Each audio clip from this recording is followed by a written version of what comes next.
My name is Camille. 10 minutes after my divorce hearing ended, I walked away with nothing but my 7-year-old son. Meanwhile, my ex-husband, his pregnant mistress, and his arrogant family gathered to celebrate his new life. They thought they had left me entirely destitute. They had no idea that I was the one who had just locked the cage, and I was simply waiting for the federal government to swallow them whole. Before I continue this story, let me know where you are watching from in the comments below. Hit like and subscribe if you have ever had to stand up to a toxic family who underestimated your worth and tried to break you. The heavy oak gavel struck the sounding block with a sharp crack that echoed through the Fulton County courtroom. With that single sound, 11 years of marriage sacrifice and financial manipulation were legally dissolved. I sat perfectly still at the plaintiff table, refusing to show a single ounce of emotion. Across the aisle, Darius leaned back in his custom-tailored Italian suit, a smug, victorious grin spreading across his handsome face. He wrapped his arm tightly around Jasmine, his 24-year-old mistress, who intentionally thrust her pregnant belly forward for me to see. The judge had just finalized the asset division, reading the binding agreement into the official court record. It was a complete and total sweep for Darius, exactly as his high-priced lawyers had orchestrated, and exactly as I had secretly wanted. The judge declared that Darius was granted full undivided ownership of Sterling Real Estate Enterprises, the multi-million-dollar company I had spent years quietly managing from the shadows as a forensic auditor. He kept the sprawling 6-bedroom mansion in the prestigious Buckhead neighborhood. He kept the luxury vehicles, the investment portfolios, and the joint savings accounts. I did not object. I did not fight for a single share of the company or a single square foot of the property. I sat in silence and let him take absolute ownership of everything. The defense attorneys whispered to each other, clearly shocked by how easily I had surrendered. They thought I was a broken, intimidated woman who simply lacked the resources to fight a drawn-out legal battle. As the courtroom doors swung open, the real performance began. I picked up my modest leather tote bag, took the hand of my son Leo, and stepped out into the expansive marble hallway. We were immediately met by the rest of the Sterling family, who had been waiting outside the double doors like a pack of wolves ready to feast on a carcass. Darius strutted out behind me, and the hallway erupted into cheers. His mother Beatrice, wearing her Sunday-best church hat and a heavy pearl necklace, clapped her manicured hands together in sheer delight. His sister Tasha and brother-in-law Jamal were popping the cork on a bottle of sparkling cider right there in the courthouse corridor, laughing loudly enough for the passing court bailiffs to look over in annoyance. Jamal, a city councilman who relied heavily on Darius for campaign funding, patted Darius hard on the back, loudly congratulating him on dropping the dead weight. Darius broke away from his cheering section and walked over to where Leo and I were standing by the elevators. He reached into his designer jacket, pulled out a folded piece of paper, and held it out to me. His eyes were cold, mocking, and full of the dark entitlement that had poisoned our entire marriage. He made sure to speak loudly enough so that the passing lawyers and court staff could hear his grand gesture of charity. "Take this, Camille," he said, his voice dripping with fake sympathy. "It is a cashier's check for $5,000. Buy yourself a decent apartment in whatever ghetto you plan on moving back to. Buy the boy some new school clothes. I won a massive court victory today, keeping my entire fortune, but I am not a monster. I want to make sure you do not starve on the streets while you look for a secretarial job." Jasmine giggled from a few feet away, leaning her head on Beatrice's shoulder and rubbing her baby bump. I looked down at the check in his hand. $5,000. A pathetic crumb from a man whose entire empire was built on my late nights fixing his disastrous ledgers, hiding his terrible investments, and restructuring his illegal loans so the business would not collapse. He was publicly humiliating me, establishing his dominance in front of his family, proving to them that he had successfully discarded the starter wife without losing a dime of his wealth. I did not reach for the check immediately. I just looked at him, studying the blinding arrogance in his posture. He genuinely believed he was untouchable. Before I could say a word, Beatrice marched over her heels, clicking aggressively against the marble floor. She stood right next to Darius, crossing her arms and looking down her nose at me. The sweet, loving grandmother persona she wore to church every Sunday completely vanished, replaced by the vicious matriarch she truly was. "You should be on your knees thanking my son!" Beatrice spat, her voice echoing off the high ceilings. "You came into this family from a public housing project in Zone 6 with nothing but cheap shoes and a bad attitude. My son elevated you. We gave you the sterling name. We let you sit at our dinner table when you did not even know which fork to use. And now you are leaving exactly as you arrived, with absolutely nothing. You are a complete failure as a wife. Do not ever think about calling us when that $5,000 runs out." Her words hung in the air, heavy and venomous. For years I had swallowed that exact poison to keep the peace. I had smiled tightly through Thanksgiving dinners, while Beatrice made passive-aggressive comments about my working-class parents. I had stayed silent when Darius bought Tasha expensive designer bags using corporate funds that I knew were meant for the company payroll taxes. I had played the role of the quiet, grateful, submissive woman because I believed in protecting the family unit for the sake of my son. I had absorbed their insults, fixed their mistakes, and kept them all out of bankruptcy. But that compliant woman was dead. She had died the day I found Jasmine's ultrasound picture hidden in the side pocket of Darius's golf bag, along with a receipt for a luxury condo leased under the company's name. I calmly reached out and took the check from Darius's hand. Beatrice smirked, looking at Tasha, and nodding, assuming I was accepting my defeat like a good little peasant. Darius puffed out his chest, adjusting his silk tie, ready to turn around and rejoin his victory party. Instead of putting the check in my purse, I held it up between my fingers and tore it precisely down the middle. The hallway went dead silent. The laughter from Tasha and Jamal completely stopped. The sparkling cider stopped pouring. Darius dropped his smug smile, his brow furrowing in a mix of confusion and sudden anger. I tore the check again, and then a third time, letting the shredded pieces of paper flutter to the cold marble floor, landing directly on the toes of his expensive Italian loafers. "I do not want your money, Darius," I said, my voice steady, low, and completely devoid of emotion. "And Beatrice, you are absolutely right. I am leaving this marriage with exactly what I want. But before you celebrate too hard and drink too much of that cider, you might want to remember who filed your fake charity tax returns last year. You know, the youth foundation you used to illegally fund your country club memberships and your luxury vacations." Beatrice's face instantly lost all of its color. Her jaw clamped shut. She looked around nervously, suddenly intensely aware that we were standing in the middle of a federal courthouse surrounded by officers of the law. Darius stepped forward, his fists clenching tight at his sides. "What is wrong with you?" he hissed, his voice dropping to a harsh, threatening whisper. "You are crazy. You have nothing. You are walking out of here with zero assets and zero leverage." I smiled.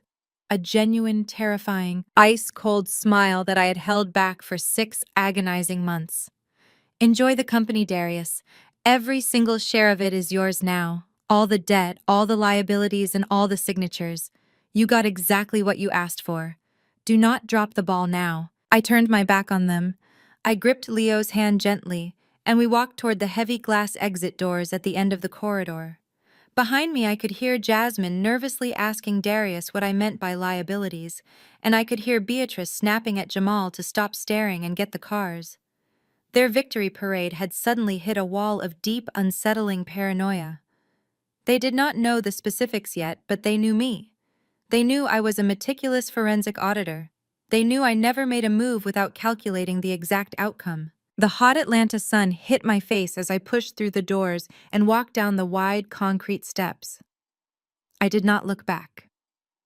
We walked 3 blocks away from the courthouse to the overflow parking lot where my beat-up Honda Civic was parked. It was a stark, embarrassing contrast to the brand-new Range Rover Darius had parked in the VIP section, but to me, the smell of the hot fabric seats inside my old car smelled like absolute freedom. I strapped Leo into his booster seat in the back, making sure he was comfortable, and handing him his favorite tablet. As I closed his door and walked around to the driver's side, my phone vibrated heavily in my jacket pocket. I pulled it out and looked at the screen. It was an encrypted text message from Special Agent Miller, the lead investigator for the FBI's Financial Crimes Division in Atlanta. We had been quietly working together in secret for the last 90 days, compiling mountains of hard evidence. The text read, "The ink is dry on the divorce settlement. You are officially legally removed from all corporate liability. Operation Greenlight is a go. Tactical units are moving in on the headquarters now." I leaned my head against the steering wheel and let out a long, shaky breath that I felt like I had been holding for a decade. The trap had snapped shut. By demanding 100% ownership of the real estate company in the divorce to ensure I got nothing, Darius had just legally absorbed all the fraudulent offshore debt, the forged bank loans, and the embezzled city funds. He had taken the bait perfectly. And now the federal government was on its way to collect their due. I started the engine of the Honda, turned the radio to a soft jazz station, and drove out of the parking lot. The destruction of the Sterling family empire had officially begun, and I had a front row seat to watch it all burn to the ground. 30 minutes later, the scene inside the private dining room of Chop's Lobster Bar in Buckhead was a picture of grotesque excess. The mahogany-paneled walls and dim ambient lighting usually hosted Atlanta's elite business tycoons, but tonight it was the staging ground for the Sterling family's victory lap. Darius had rented out the most exclusive room in the restaurant, a space that commanded a $5,000 minimum just to walk through the heavy oak doors. He stood at the head of the long table, his suit jacket discarded over the back of a leather chair, effortlessly popping the cork on a bottle of Dom Perignon. The pale gold liquid spilled over the edges of the crystal flutes as he poured with reckless enthusiasm. Plates of chilled oysters, caviar, and truffle fries cluttered the center of the table, half-eaten and carelessly pushed aside. "Drink up, everyone," Darius announced, his voice booming with the unearned confidence of a man who believed he had just outsmarted the world. "Tonight, we celebrate the absolute and total preservation of the Sterling Empire.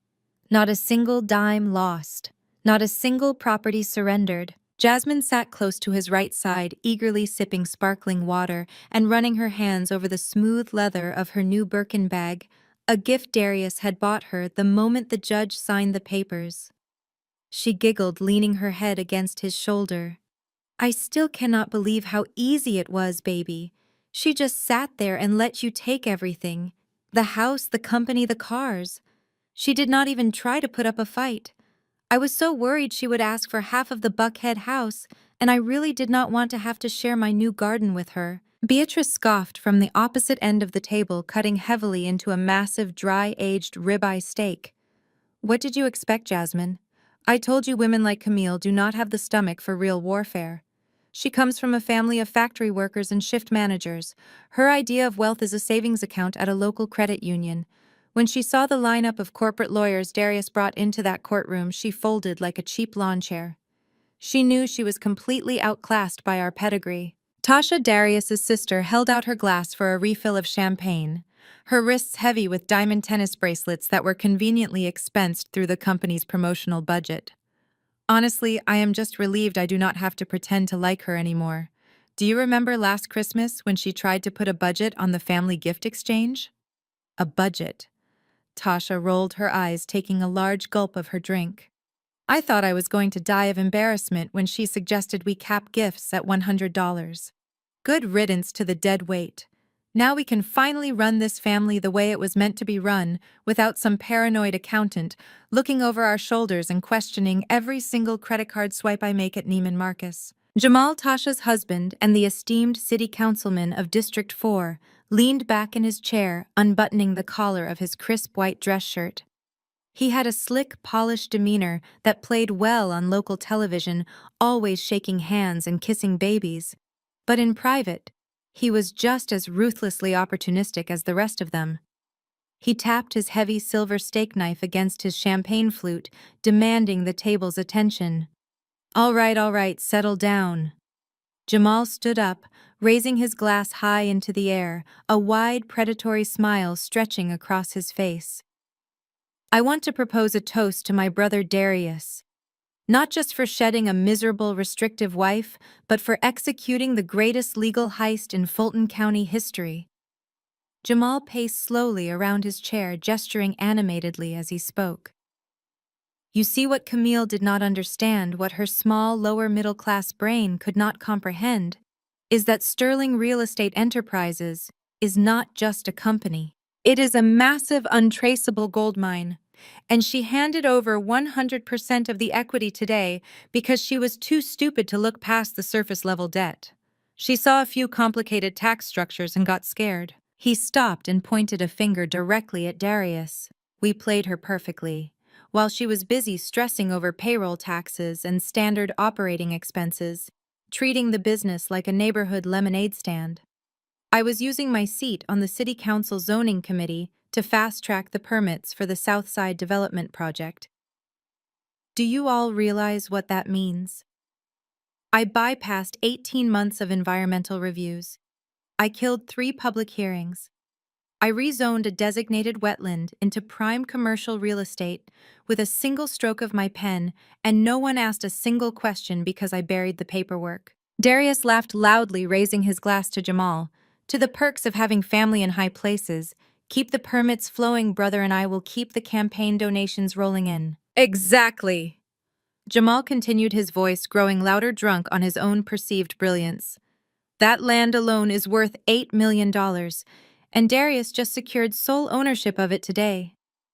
We funneled the city development grant straight into the company's accounts through those offshore LLCs we set up in the Cayman Islands. And Camille, the brilliant forensic auditor, was so emotionally exhausted by the divorce, so eager to just grab her kid and run, that she walked away without demanding a single forensic review of the asset portfolio. She left millions on the table because she was scared of a little legal debt. She practically gift-wrapped the entire operation for us. The table erupted into loud, raucous applause. Beatrice dabbed her mouth with a linen napkin, looking prouder of Jamal's political corruption than she ever had of his public service. That is right, Jamal. We protected our assets. We protected our family. We outsmarted her at every single turn. That is how you handle business in Atlanta. Darius raised his glass again, his eyes gleaming with greed. To the Sterling legacy, may it grow richer, stronger, and completely free of Camille's suffocating mediocrity. To the Sterling legacy, the table echoed in unison, the clinking of crystal ringing sharply through the private room. They were feasting like royalty. They were gloating without restraint. They were thoroughly enjoying the fantasy of their unchallenged supremacy. They talked over each other, planning how to remodel the Buckhead mansion. Jasmine enthusiastically discussed tearing down the custom nursery I had painted for my son Leo, wanting to replace it with a massive 2-story walk-in closet for her designer shoes. Beatrice chimed in, suggesting they use the company's newly acquired unscrutinized funds to buy a summer house in Martha's Vineyard, bragging about the summer parties she would host for the church elders. Tasha demanded Darius increase her monthly consulting fee from the company, a fee for a job she never actually showed up to do. They were mapping out a glorious, luxurious future built entirely on the fraudulent foundation they thought I had been too blind to see. They believed they were the smartest people in the room, the architects of a master plan that had flawlessly executed the removal of a useless wife while keeping all the treasure. They did not know that every arrogant word Jamal had just spoken, every boast about the illegal zoning permits, the city grants, and the offshore LLCs was exactly what the federal investigators had been waiting to hear. They did not realize that the debt I had walked away from today was not just standard legal debt, but a carefully documented, undeniable trail of federal tax evasion, wire fraud, and political money laundering. And they certainly did not expect the heavy oak doors of the private dining room to swing open, violently hitting the wall with a loud, resounding thud that echoed like a gunshot. The laughter died instantly.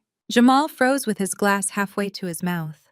Beatrice dropped her fork onto her porcelain plate with a clatter. Darius turned his head, his smug expression melting into one of pure, unadulterated shock.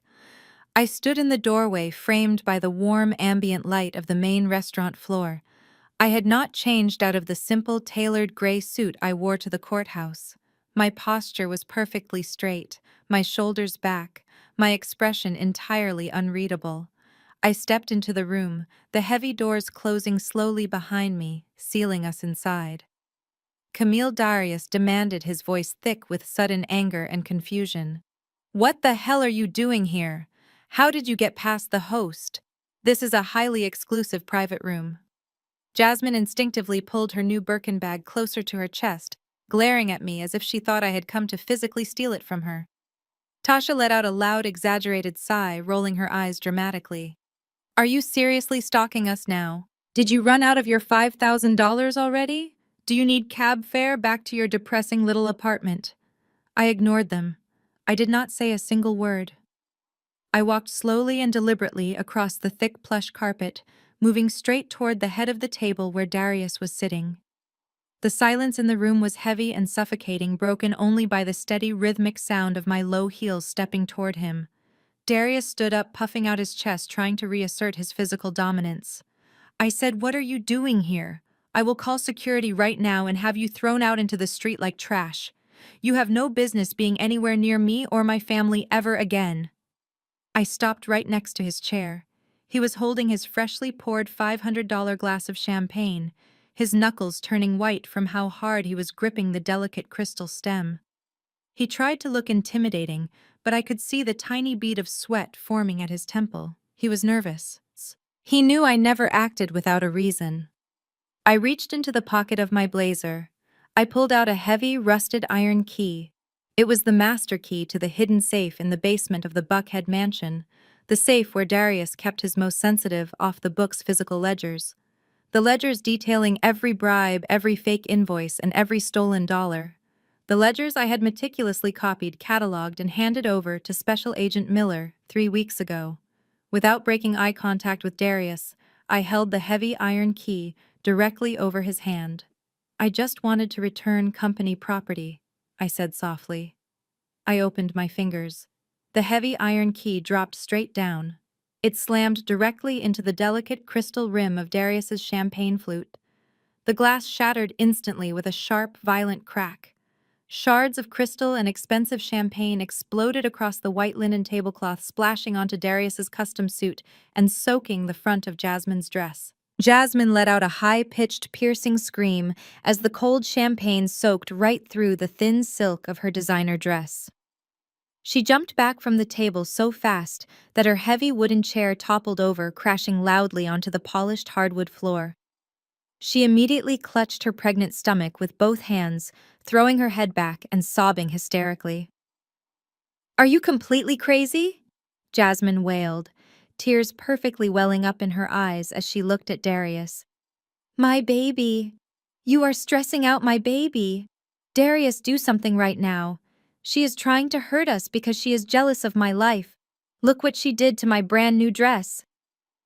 Darius swore loudly, frantically brushing the shattered glass and spilled alcohol off his expensive suit lapels. He looked completely unhinged, his suave billionaire persona shattering just as easily as the crystal flute I had just destroyed.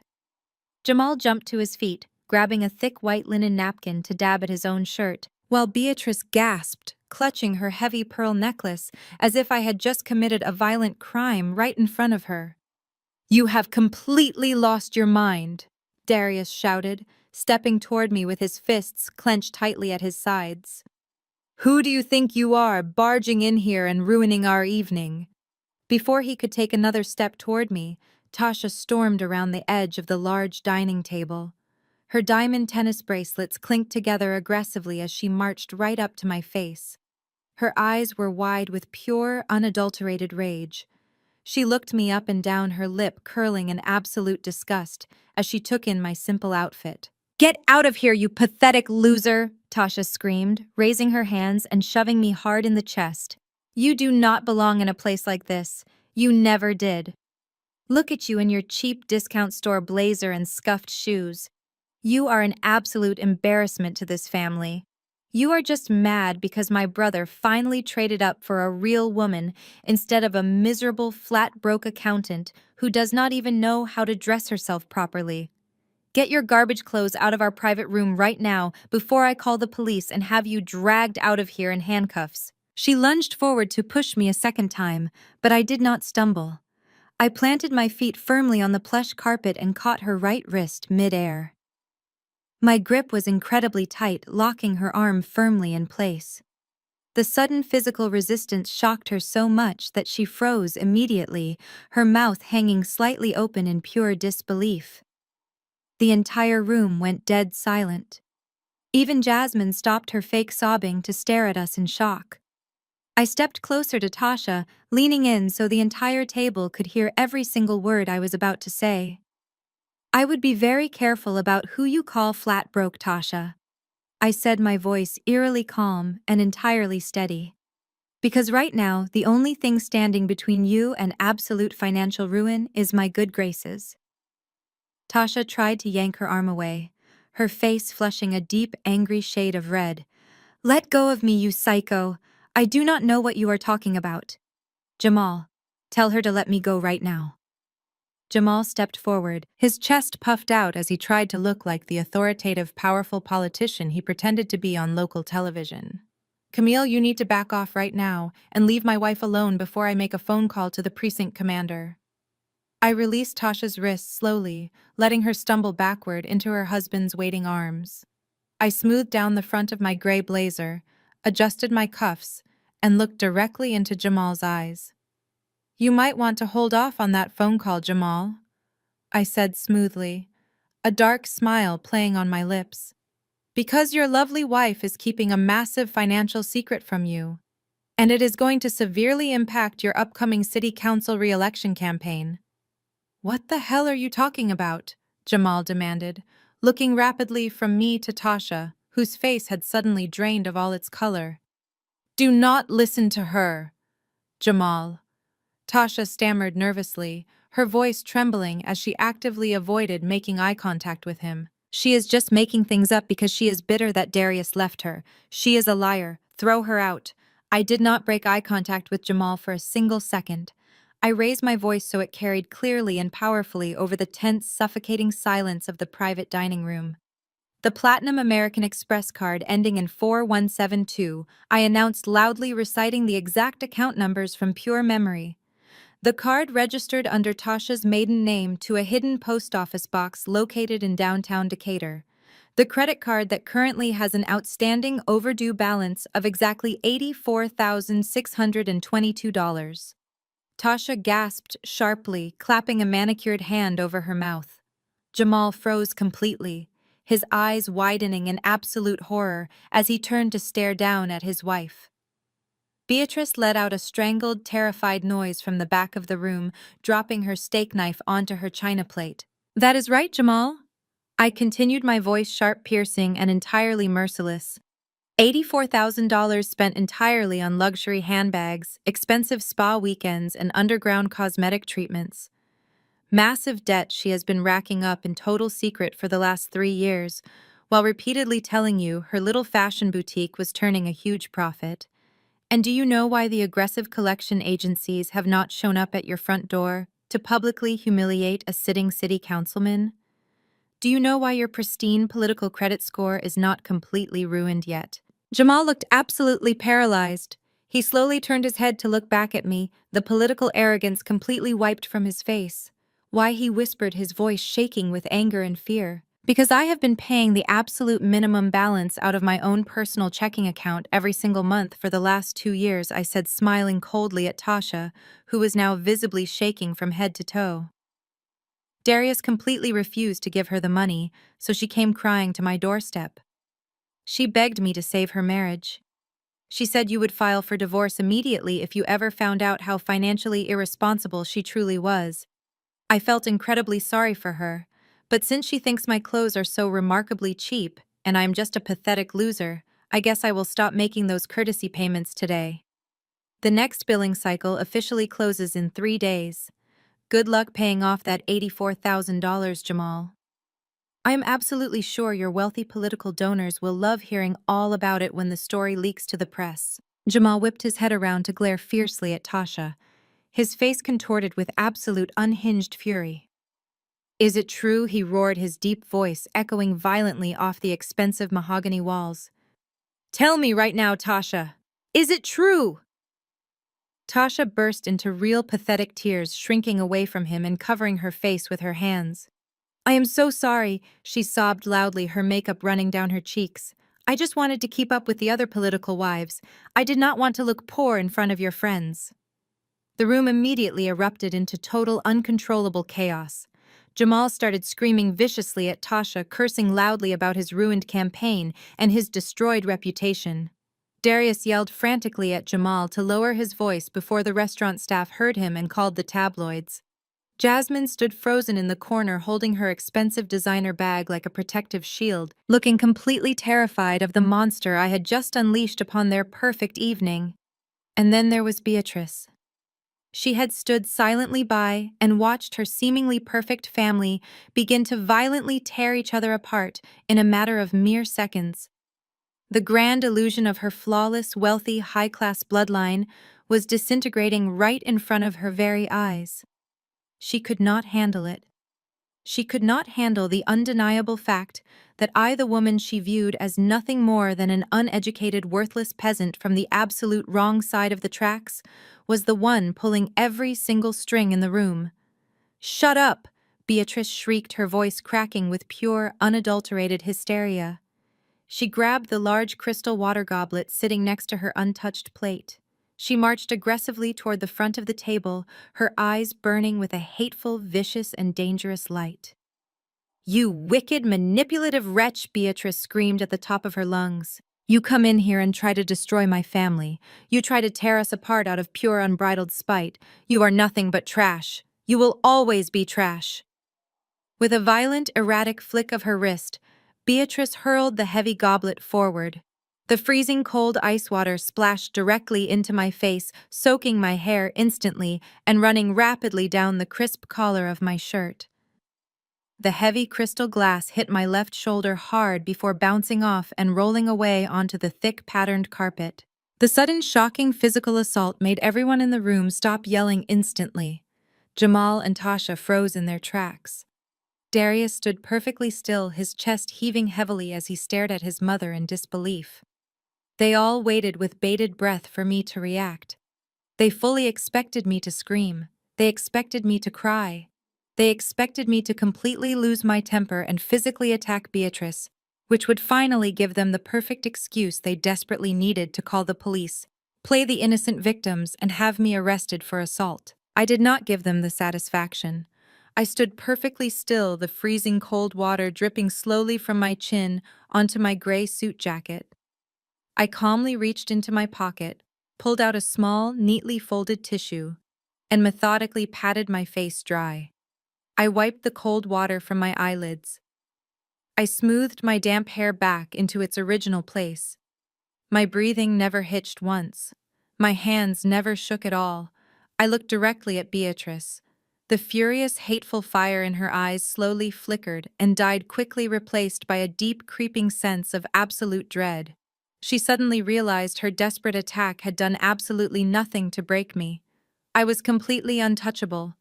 I folded the damp tissue carefully, dropped it onto the table, right next to the shattered champagne glass, and turned my full attention back to Darius. He looked completely and utterly defeated. The wealthy swagger was entirely gone. The fake billionaire persona had evaporated into thin air. He was just a pathetic little man standing in a messy puddle of expensive champagne, surrounded by a toxic family that was actively collapsing around him. I looked him dead in the eye and offered him a warm, genuinely chilling smile. "Enjoy the steak, Darius," I said, my voice ringing out clearly and flawlessly in the silent room. "Because it is the very last meal you will ever eat with metal utensils." I turned my back on the entire Sterling family and walked slowly toward the heavy oak doors.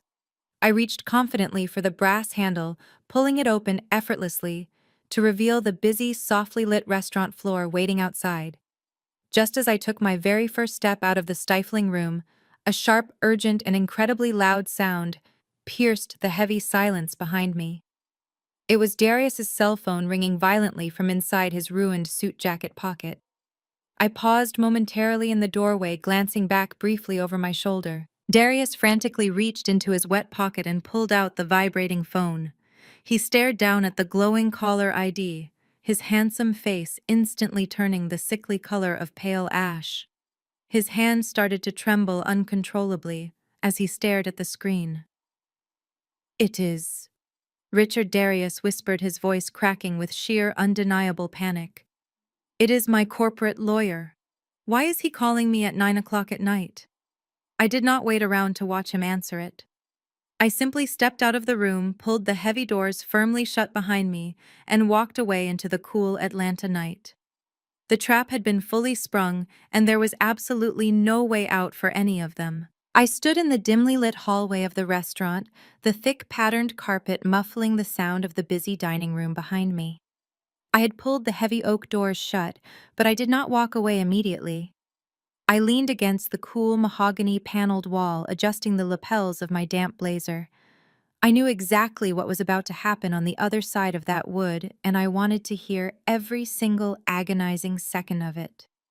The acoustics of the expensive private dining room were designed to keep conversations in, but the gap beneath the heavy doors allowed the escalating chaos to spill out perfectly into the quiet corridor. Inside the room, Darius was desperately trying to salvage his shattered ego. He had just been humiliated in front of his new mistress, his mother, and his aggressively arrogant sister.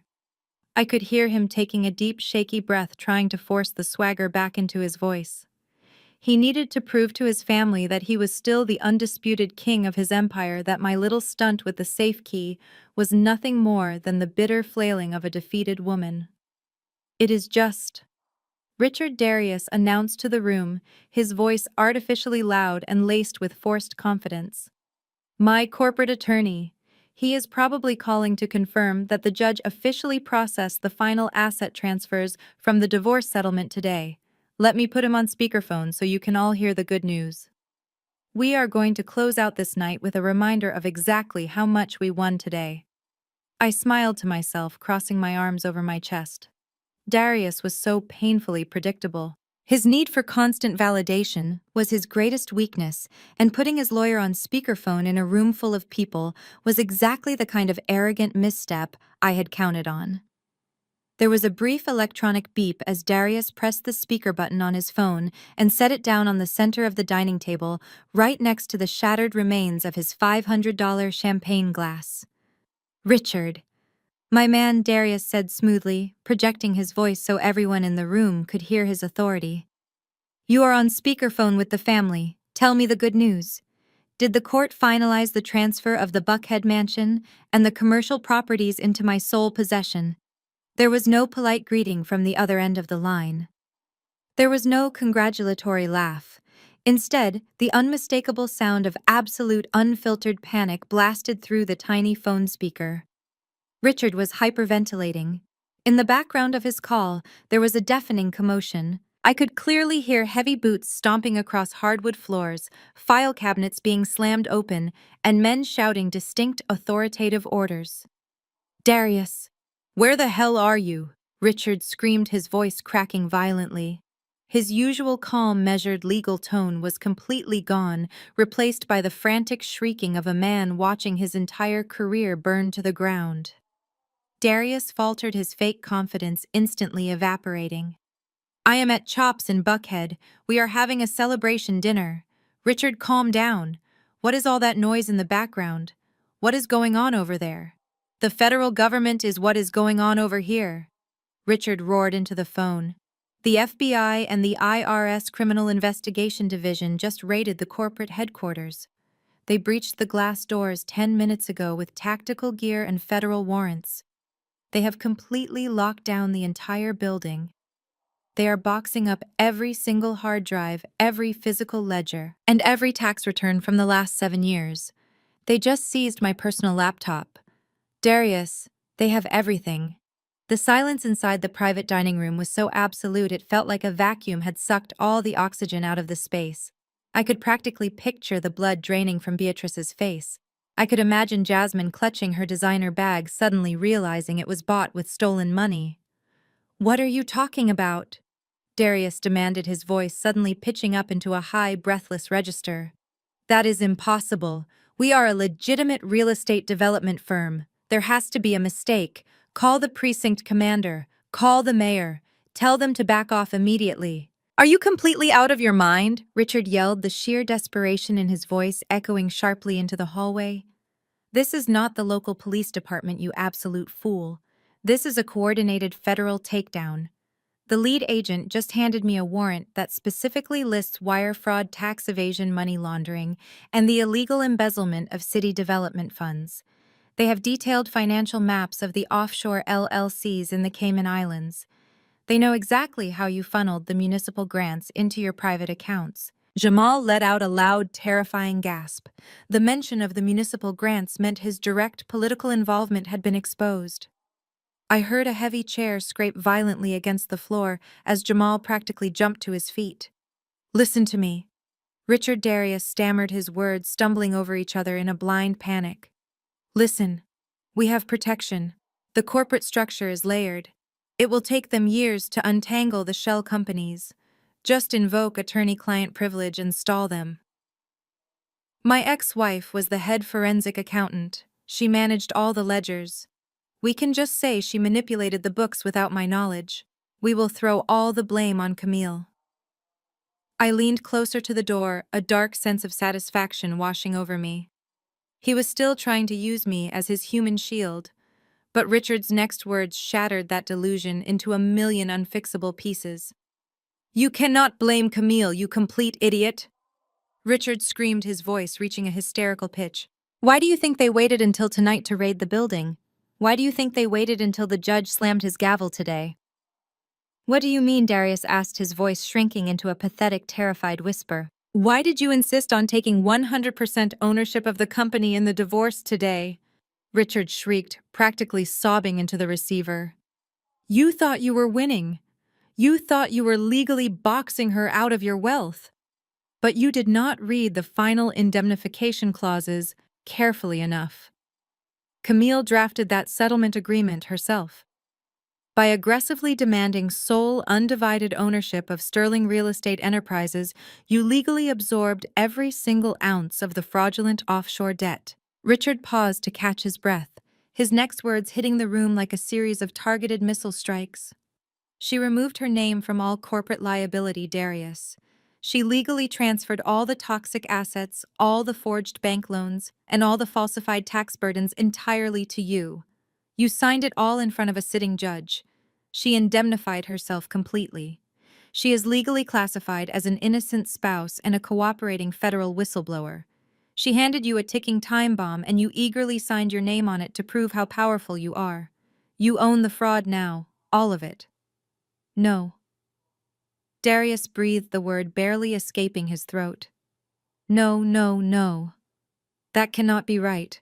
The lawyers reviewed it. You reviewed it. I reviewed the standard asset sheets, Richard yelled defensively. I did not know she had a shadow set of books detailing your illegal bribes. You kept me entirely in the dark about the Cayman accounts. The federal agents are literally walking out of the building with the physical evidence right now. Your bank accounts have already been frozen. Your credit cards are dead. The Buckhead mansion is locked down as a product of criminal enterprise. Darius, you have absolutely nothing left, and they are coming for you next. Get a criminal defense attorney right now, because I am officially resigning as your legal counsel. The line went dead with a sharp click. Inside the room, the silence was agonizing. It lasted for exactly 3 seconds before the entire Sterling family completely imploded. Jasmine was the first to react. She let out a guttural, terrified wail, screaming that she was going to have her baby in a federal prison. Tasha began hyperventilating, sobbing uncontrollably, as she realized her credit card debt was no longer her biggest problem. Her boutique was funded by the same dirty money the FBI was currently seizing. Beatrice began praying loudly, begging the Lord to save her family from the wicked trap I had set for them, completely ignoring the fact that they had dug their own graves through sheer unchecked greed. But it was Jamal who reacted with the most violence. The sound of shattering glass echoed through the room as Jamal swept his arm across the table, knocking plates and crystal onto the floor. I heard the heavy, sickening thud of a body being slammed forcefully against the mahogany-paneled wall. "You stupid, arrogant son of a bitch!" Jamal roared, his voice trembling with a level of rage I had never heard from him before. My political campaign funds were tied up in those company accounts. My re-election money was sitting in the Cayman LLCs. "Get your hands off me!" Darius yelled back, his voice strained and panicked as he struggled against his brother-in-law. "It is not my fault. She set us up. Camille set us up." "You did this," Jamal screamed, the sound of a fist connecting hard with bone echoing through the door. "You let your ego blind you. You just had to prove you were the smartest man in the courtroom today. You took all the assets to leave her with nothing, and you dragged me down with you. I am a sitting city councilman. The municipal grants I approved for your fake zoning projects have my signature on them. When the feds trace that money, they are going to indict me for political corruption. My career is completely over. I am going to federal prison because you could not keep your financial house in order. I am your family," Darius pleaded, his voice breaking as Jamal shoved him against the wall again. "We can fix this. I will call the governor." "There is no fixing this," Jamal barked, his voice filled with pure venom. "The FBI does not raid corporate headquarters unless they already have an airtight case. Your ex-wife has been feeding them our internal documents for months. She wore a wire. She had access to everything. She played you for a complete fool, Darius." I stood in the hallway, letting the beautiful, chaotic symphony of their mutual destruction wash over me. The golden child was falling. The corrupt politician was breaking. The matriarch was watching her empire turn to dust. I reached into my bag, pulled out my car keys, and walked away from the heavy oak doors, leaving them to tear each other apart inside their expensive cage. I did not stay to watch the federal agents drag Darius out of the steakhouse in handcuffs. I did not need to. The morning news broadcast provided a much better angle anyway. I sat quietly at my small kitchen table the next morning, sipping my black coffee, while the local news anchor narrated the spectacular downfall of the Sterling family empire. The footage showed Darius, his expensive custom suit heavily wrinkled and stained with champagne, being forcefully shoved into the back of a dark federal transport vehicle. His face was pale, his eyes darting frantically toward the cameras flashing in the dark. The news banner flashing across the bottom of the screen called it the most extensive real estate corruption sweep in Fulton County history. I turned off the tablet, savoring the absolute silence of my modest two-bedroom apartment. It was a beautiful, peaceful morning, but I knew the tranquility would not last. The Sterling family was like a cornered animal, and cornered animals always lash out. Right on cue, a violent, frantic pounding echoed through my apartment. The heavy knocks rattled the cheap brass fixtures on my front door. It was not a polite knock. It was the desperate, aggressive hammering of someone who was completely losing their grip on reality. I calmly set my coffee mug down on the counter, walked slowly across the living room, and checked the peephole. It was Tasha. Her usually flawless hair was a tangled, frizzy mess. Her designer sunglasses were pushed crookedly atop her head, and she was still wearing the same cocktail dress from the disaster at the steakhouse the night before. Her makeup was severely smudged around her eyes, giving her the crazed look of a woman who had not slept a single second. I unlocked the deadbolt and pulled the door open. Before I could even say a single word, Tasha shoved her way violently past me, marching right into the center of my living room, like she still owned my entire existence. "Fix this right now!" Tasha screamed, spinning around to face me. Her voice was completely hoarse from yelling the night before. "You need to call whoever you talked to at the federal building and tell them you made a mistake. You need to tell them you were angry about the divorce and you falsified those documents. You have to fix this, Camille." I calmly closed the front door, making sure the lock clicked into place before I turned to look at her. I crossed my arms over my chest, staring at her with total detachment. "I am not calling anyone, Tasha. Your brother made his choices. He signed the final papers. He took the assets and he took the fraud. It is completely out of my hands now. You are a liar, Tasha shrieked, her hands balling into tight fists at her sides. You engineered this entire nightmare. Darius spent the whole night in a federal holding cell. Jamal has locked himself in our guest bedroom and is refusing to speak to me because his political donors are already dropping him. My mother is currently packing up her expensive china because the bank served her with a foreclosure notice at 6 o'clock this morning. You destroyed my family because you were jealous of our success. I walked past her, moving into the kitchen to pour myself another cup of coffee. Your family destroyed itself, I replied smoothly. I just provided the federal government with the accurate accounting records. What Darius did with those municipal grants was highly illegal, and you all happily benefited from it. Tasha marched after me, slamming her manicured hands down hard on my kitchen counter. She leaned in, her eyes burning with pure, unadulterated venom. You listen to me, you pathetic little nobody. You think you have won because Darius is in jail. You think you are so incredibly smart, but you clearly forgot who runs this city. I sit on the board of every major charity foundation in Atlanta. I know every single socialite, every wealthy investor, and every elite business owner in Fulton County. If you do not march down to that federal building right now and recant your entire statement, I will completely destroy your life. I will make sure your name is blacklisted at every accounting firm in the state. I will ruin your professional reputation so badly that you will not even be able to get a job ringing up groceries at the local supermarket. You will be completely exiled. You will be nothing. She stood up straight, breathing heavily, clearly expecting me to cower in fear.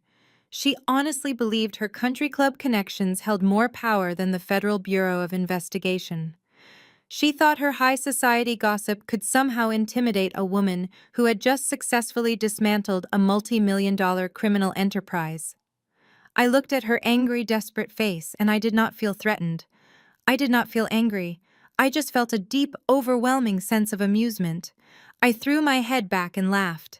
It was a loud, genuine, belly-deep laugh that echoed off the walls of my small kitchen. Tasha flinched, stepping back slightly as if my laughter had physically struck her. What is so funny? She snapped, her confidence visibly wavering. You are funny, Tasha, I said, wiping a small tear of amusement from the corner of my eye.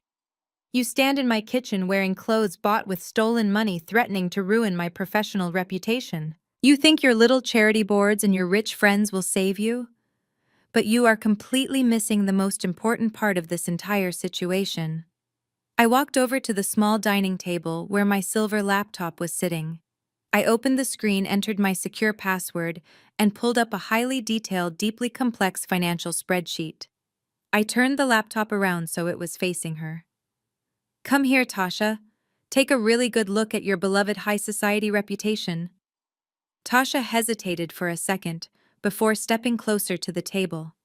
Her eyes darted nervously across the screen, scanning the endless rows of highlighted numbers, vendor invoices, and complex banking routes. What is this? She asked defensively. I do not understand any of this accounting garbage. I know you do not, I said, my voice dropping to a cold, clinical tone. That is exactly why Darius asked me to manage it.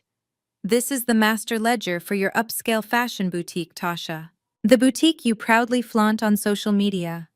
The boutique you claim is a massive independent success that proves you are a brilliant female entrepreneur. Tasha swallowed hard, her eyes glued to the glowing screen. So what? My boutique is highly successful. I sell out of my inventory every single month. No, you do not, I corrected her sharply. You do not sell anything. Your boutique has never actually turned a single dollar of legitimate profit since the day you opened the doors 3 years ago. You have absolutely no real customers. You have fake invoices. I pointed to a specific column on the spreadsheet. Do you see these massive inventory purchases?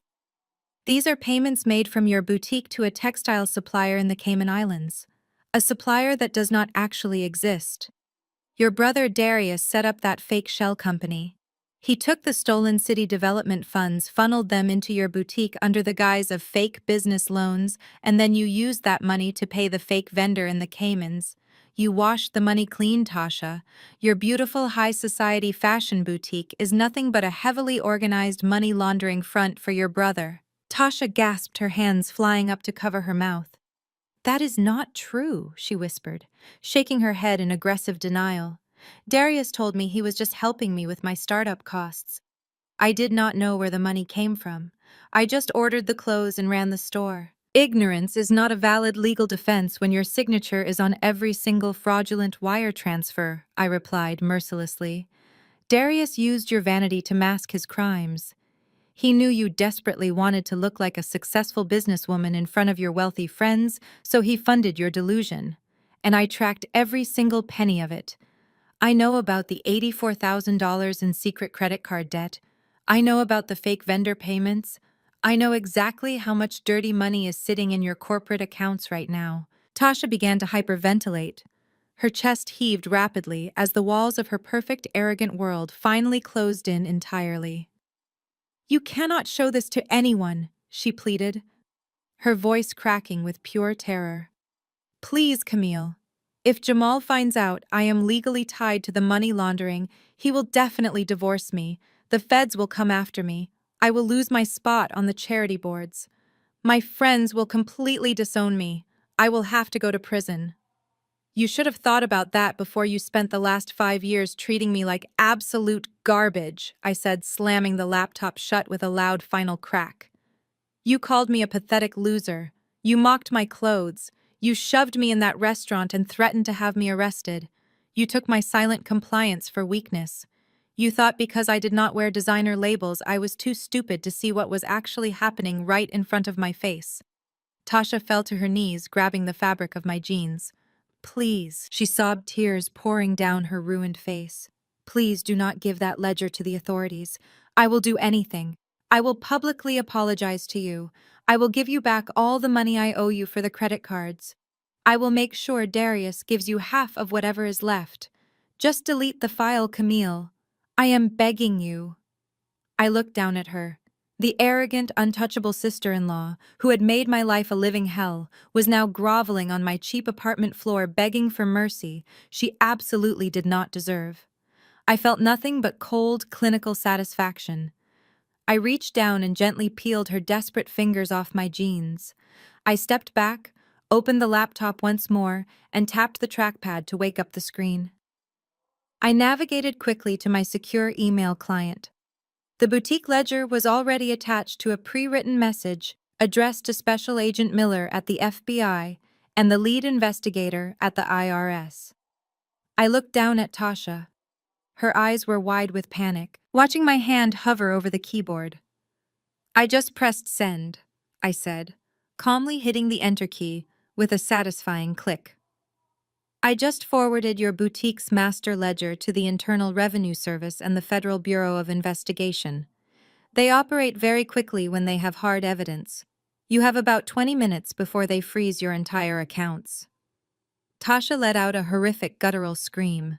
She collapsed entirely onto the hallway floor, curling into a tight fetal position as her luxurious fake life violently shattered into pieces. I stepped carefully over Tasha's sobbing body, grabbed my keys from the console table, and walked out of my apartment. I had a busy day ahead of me, and I was not going to let the pathetic tears of a disgraced socialite slow me down. By 3 o'clock that afternoon, the intense summer heat had baked the pavement outside of Leo's elementary school. I stood near the edge of the student pickup zone, waiting patiently for the final bell to ring.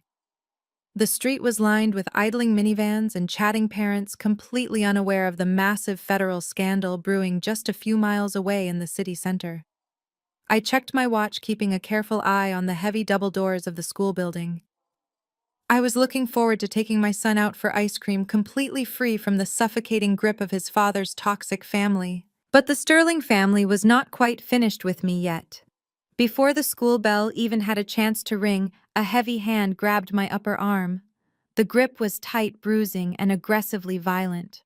I was violently spun around, my purse slipping off my shoulder and hitting the concrete sidewalk. I found myself staring directly into the bloodshot, furious eyes of Jamal.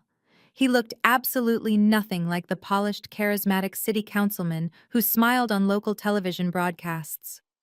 His expensive silk tie was torn loose, his dress shirt was deeply wrinkled, and he smelled strongly of stale alcohol and pure desperation.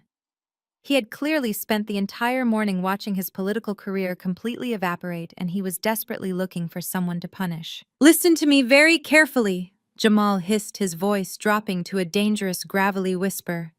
He leaned in so close I could feel his hot breath against my cheek. "You have completely ruined my life. My campaign manager just resigned. The mayor is refusing to take my phone calls. The local news stations are already running segments about my connection to Darius and those illegal municipal grants. You are going to march down to the federal prosecutor right now, and you are going to swear under oath that Darius forged my signature on every single one of those zoning permits. You are going to take the blame for the accounting errors, or I swear to God I will destroy you." I glanced down calmly at his hand, which was still gripping my arm tight enough to leave deep purple bruises. "Take your hand off me, Jamal," I said softly.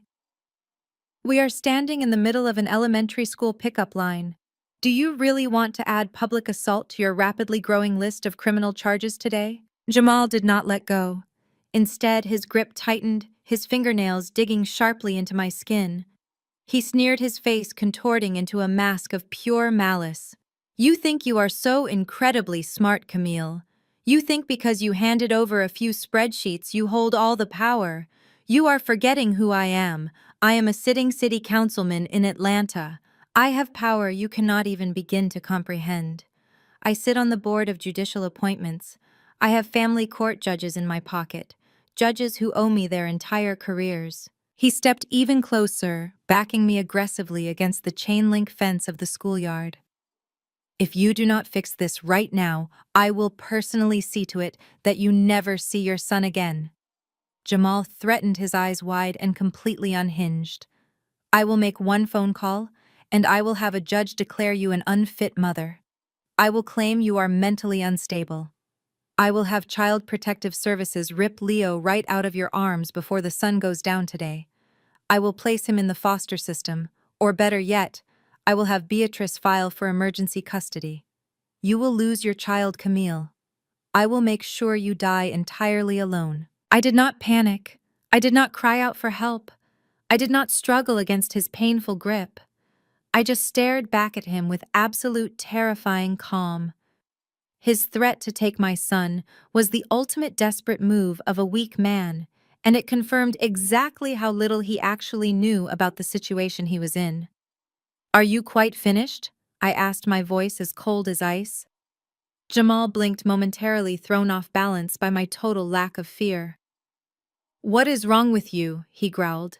"Did you not just hear what I said? I will take your son." "You will not take anything, Jamal," I replied, stepping forward and forcing him to loosen his grip. "You are not going to call any judges. You are not going to call Child Protective Services. You are going to let go of my arms, step back, and listen to exactly how badly you have miscalculated your own intelligence." Jamal dropped his hand, looking at me with a mixture of rage and sudden creeping uncertainty. "Do you remember the family cookout we had 3 months ago on Memorial Day?" I asked, keeping my voice low and conversational. "The one at the Buckhead mansion. Darius was grilling steaks by the pool.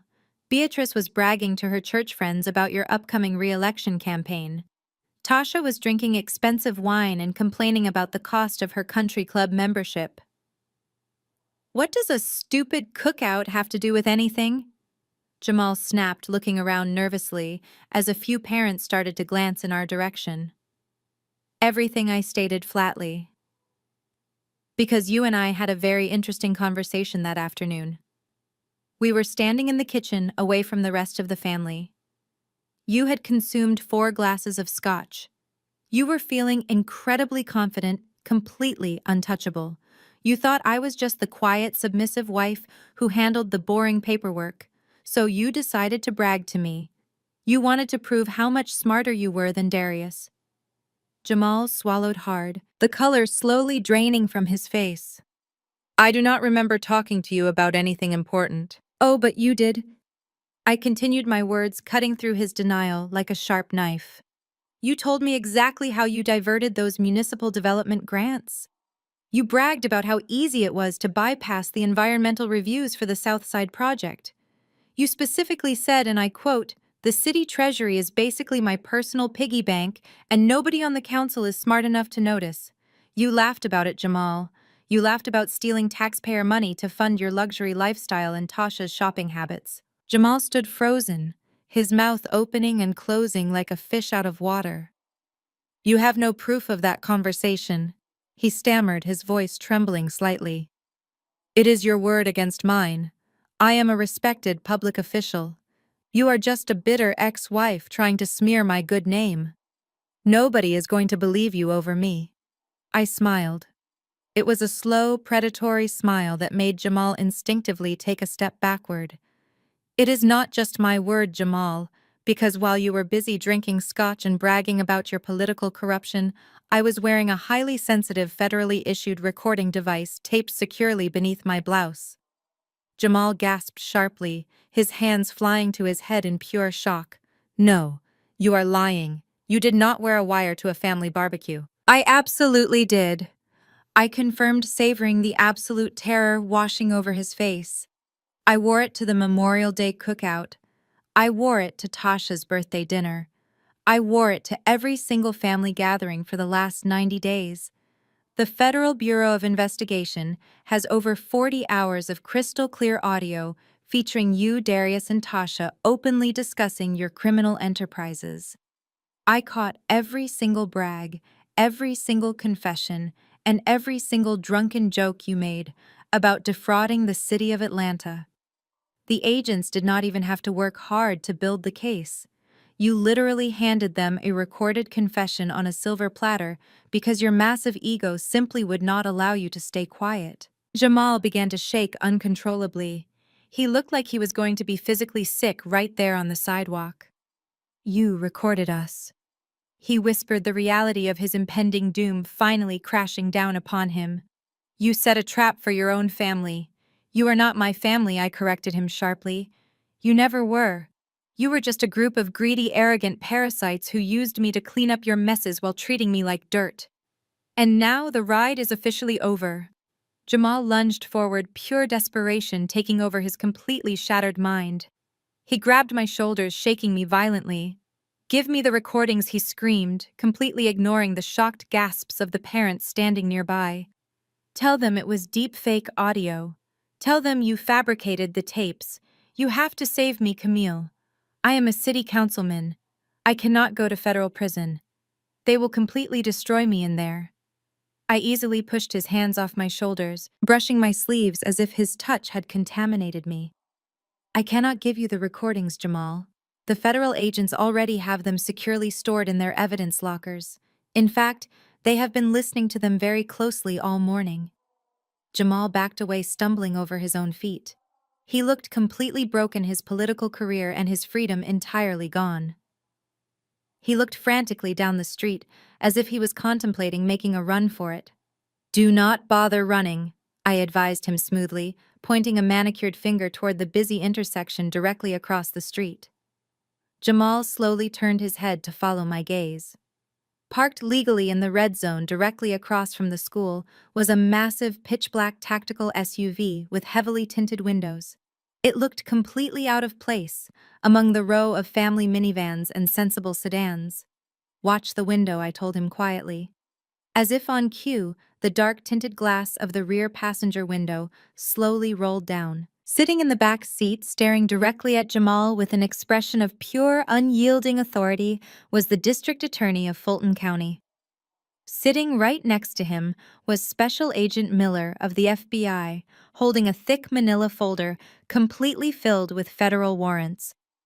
Jamal's knees completely buckled. He grabbed onto the cold metal of the chain-link fence to keep himself from collapsing onto the concrete.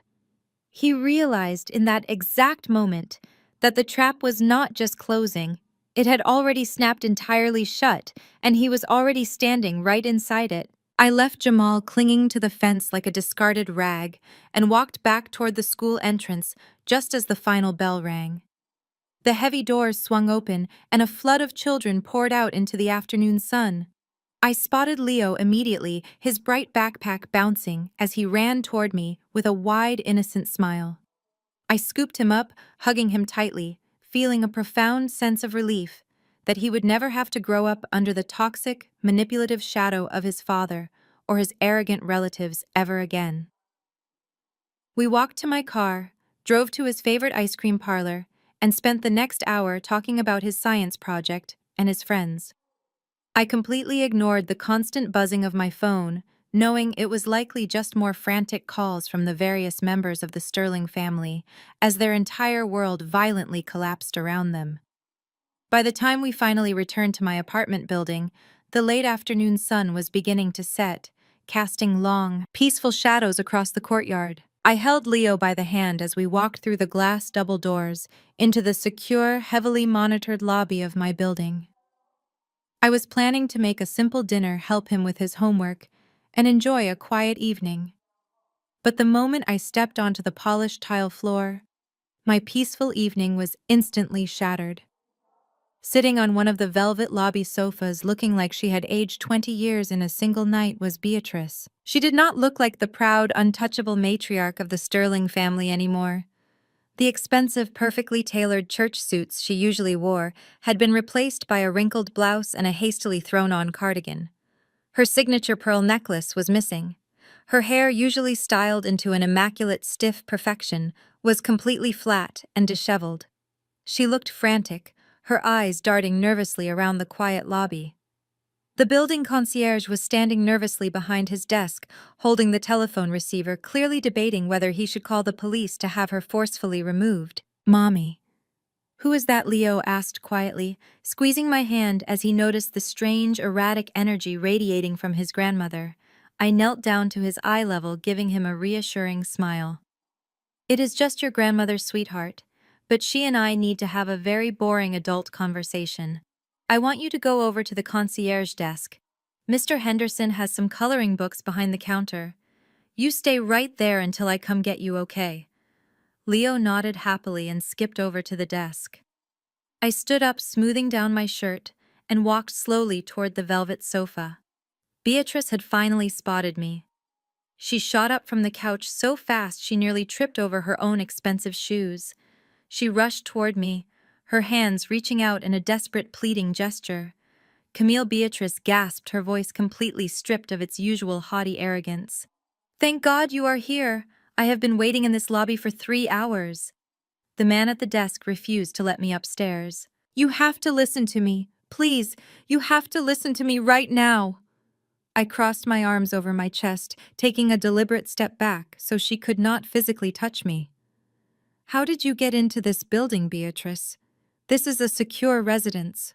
I slipped in behind a delivery driver. She admitted, her voice trembling with pure panic. "I had to see you. I had nowhere else to go.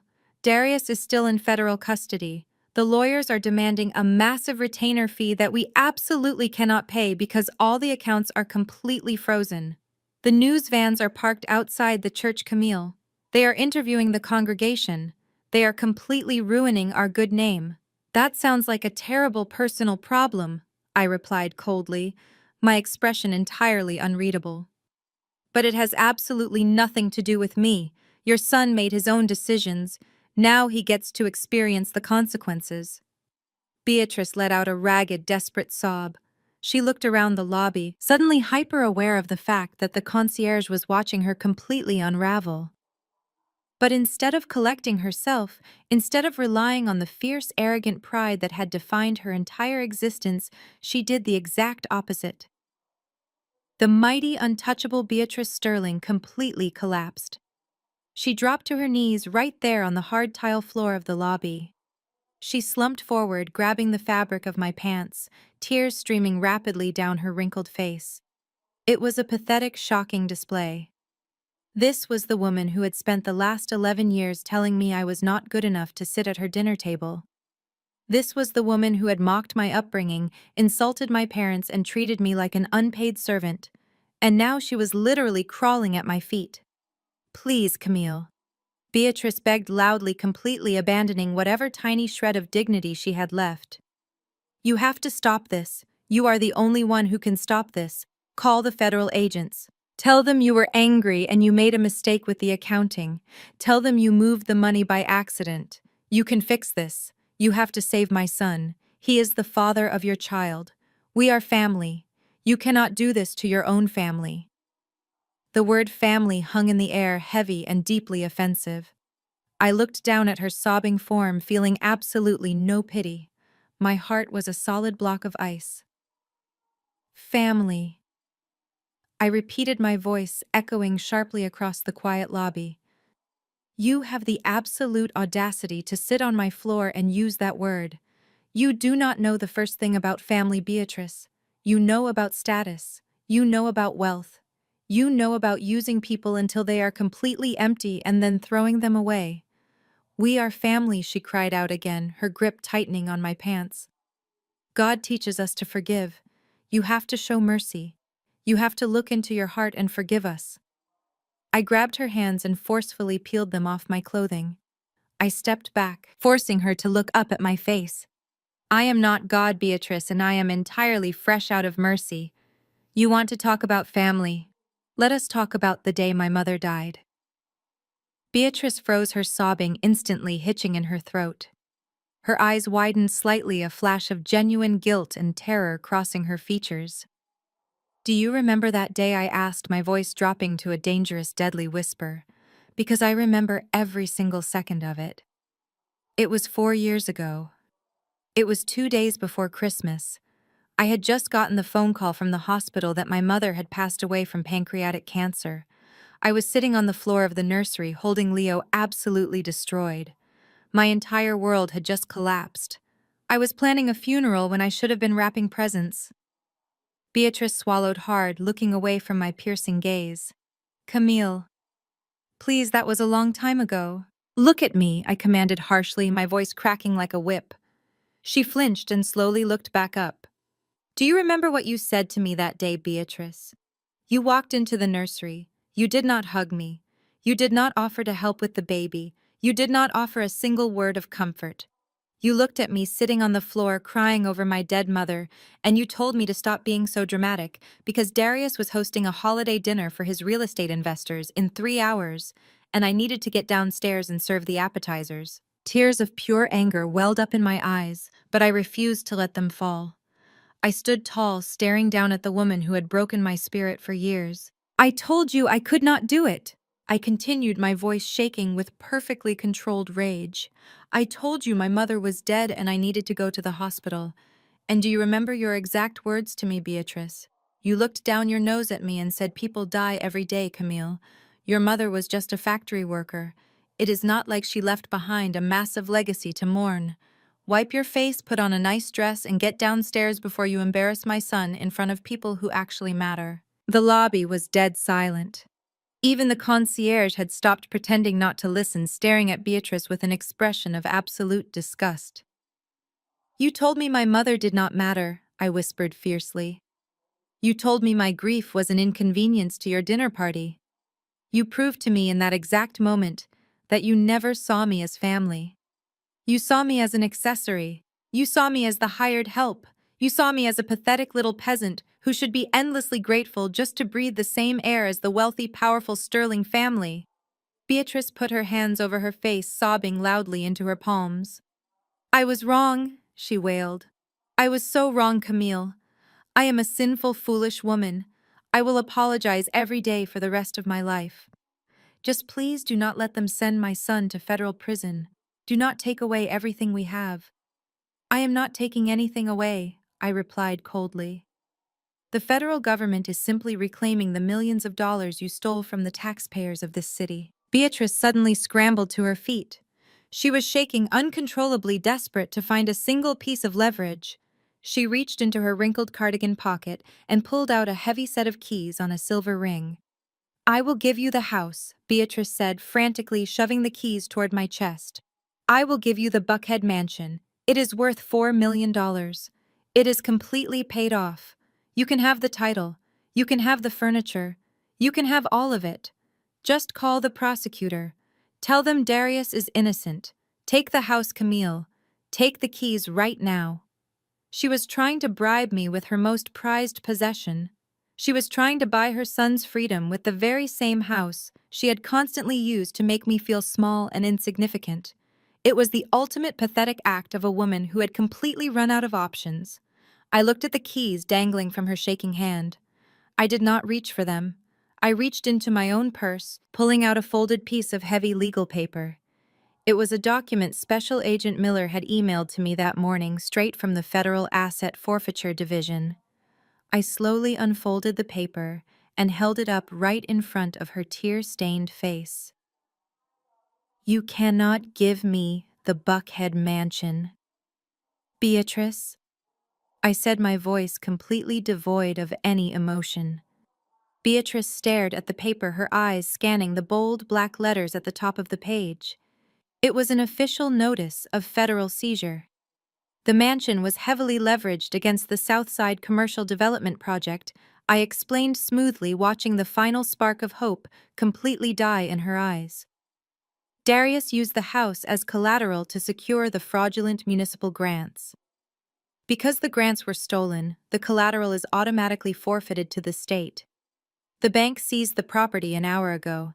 The federal agents are probably putting the padlocks on the wrought iron gates right this very second. I stepped closer, lowering my voice so only she could hear the absolute finality in my words. You do not have a mansion to bargain with, Beatrice. You do not have a fortune. You do not have a legacy.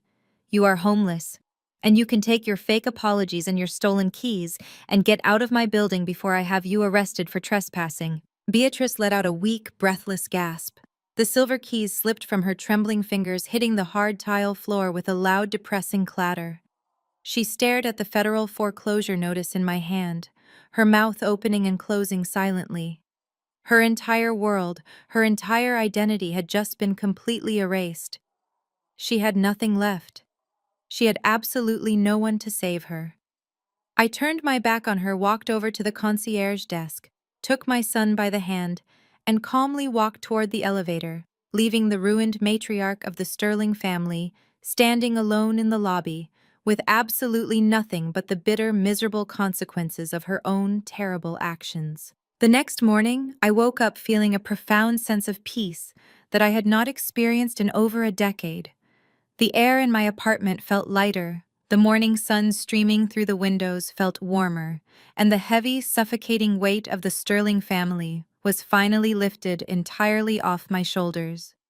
I dropped Leo off at his school, with a bright smile watching him run inside to his friends. I had taken the day off from work to handle a few final personal errands, and I decided to treat myself to a quiet, luxurious breakfast. I walked into an upscale Parisian-style cafe, located just a few blocks from my downtown office. The smell of freshly ground espresso beans and warm butter croissants filled the air, offering a stark, beautiful contrast to the absolute chaos I had orchestrated the night before. I found a secluded corner table near the large front window, ordered a caramel macchiato and a pastry, and opened my laptop to check the morning headlines. The local news cycle was completely dominated by the massive federal raid on Sterling real estate enterprises. Every major news outlet in Atlanta was running endless commentary on the seized assets, the frozen bank accounts, and the total political destruction of Jamal. It was a flawless victory. I took a slow, deeply satisfying sip of my warm coffee, savoring the sweet taste of my new freedom. But my quiet morning was abruptly interrupted. A dark shadow fell across my small marble table, completely blocking the warm morning sunlight. I slowly looked up from my screen. Standing right in front of me, looking absolutely frantic and deeply exhausted, was Jasmine. She looked nothing like the polished, glowing, perfectly styled social media influencer I was used to seeing. The innocent, fragile, pregnant girl routine she had played so perfectly at the courthouse and the steakhouse was completely gone. She was wearing a beige trench coat pulled tightly around her waist, a pair of oversized black sunglasses hiding her eyes, and her usually flawless hair was pulled back into a messy, uneven ponytail. She did not wait for an invitation. She grabbed the metal chair opposite mine, dragged it aggressively across the tiled floor, and sat down hard. She leaned forward, slamming both of her manicured hands onto the marble table. Her face was tense, her jaw clenched tight. "Listen to me very carefully, Camille." Jasmine hissed, her voice completely devoid of the sweet, high-pitched giggles she usually weaponized. "I do not have time for games today. The federal agents raided the luxury condo Darius leased for me at 5 o'clock this morning. They took my jewelry. They took my designer bags. They completely froze the joint checking account Darius set up for my living expenses. I have absolutely zero access to any cash, and my credit cards are being declined everywhere." I took another calm sip of my coffee, placing the cup gently back onto the saucer. "That sounds incredibly stressful, Jasmine. But I fail to see how your frozen bank accounts have anything to do with my morning coffee. You should probably call the public defender assigned to Darius. I am sure they can offer you some wonderful legal advice on how to navigate the federal forfeiture process." Jasmine slammed her hand against the table again, causing my coffee cup to rattle. "Drop the act, Camille," she snapped, leaning in so close I could smell the stale alcohol on her breath. "I know all about the emergency cash." I raised an eyebrow, genuinely amused. "The emergency cash. Do not play stupid with me," Jasmine growled, her eyes darting nervously around the quiet cafe to make sure no one was listening to us.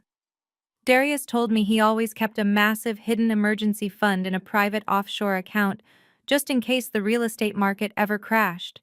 He said it was completely untraceable. He said you were the one who set it up and managed it for him. I need that account number, Camille. I need the routing information and the access codes right now." I stared at her, marveling at the sheer unadulterated audacity. She had actively helped destroy my marriage, flaunted her affair in my face, mocked me in public, and now she was sitting across from me demanding I fund her escape plan. "And why on earth would I ever give you a single dime?" I asked smoothly, resting my hands neatly on my lap. "Because you owe him." Jasmine spat viciously, a cruel, ugly sneer twisting her features. She finally dropped the last remaining shred of her fake innocence, revealing the toxic, venomous core beneath her pretty face.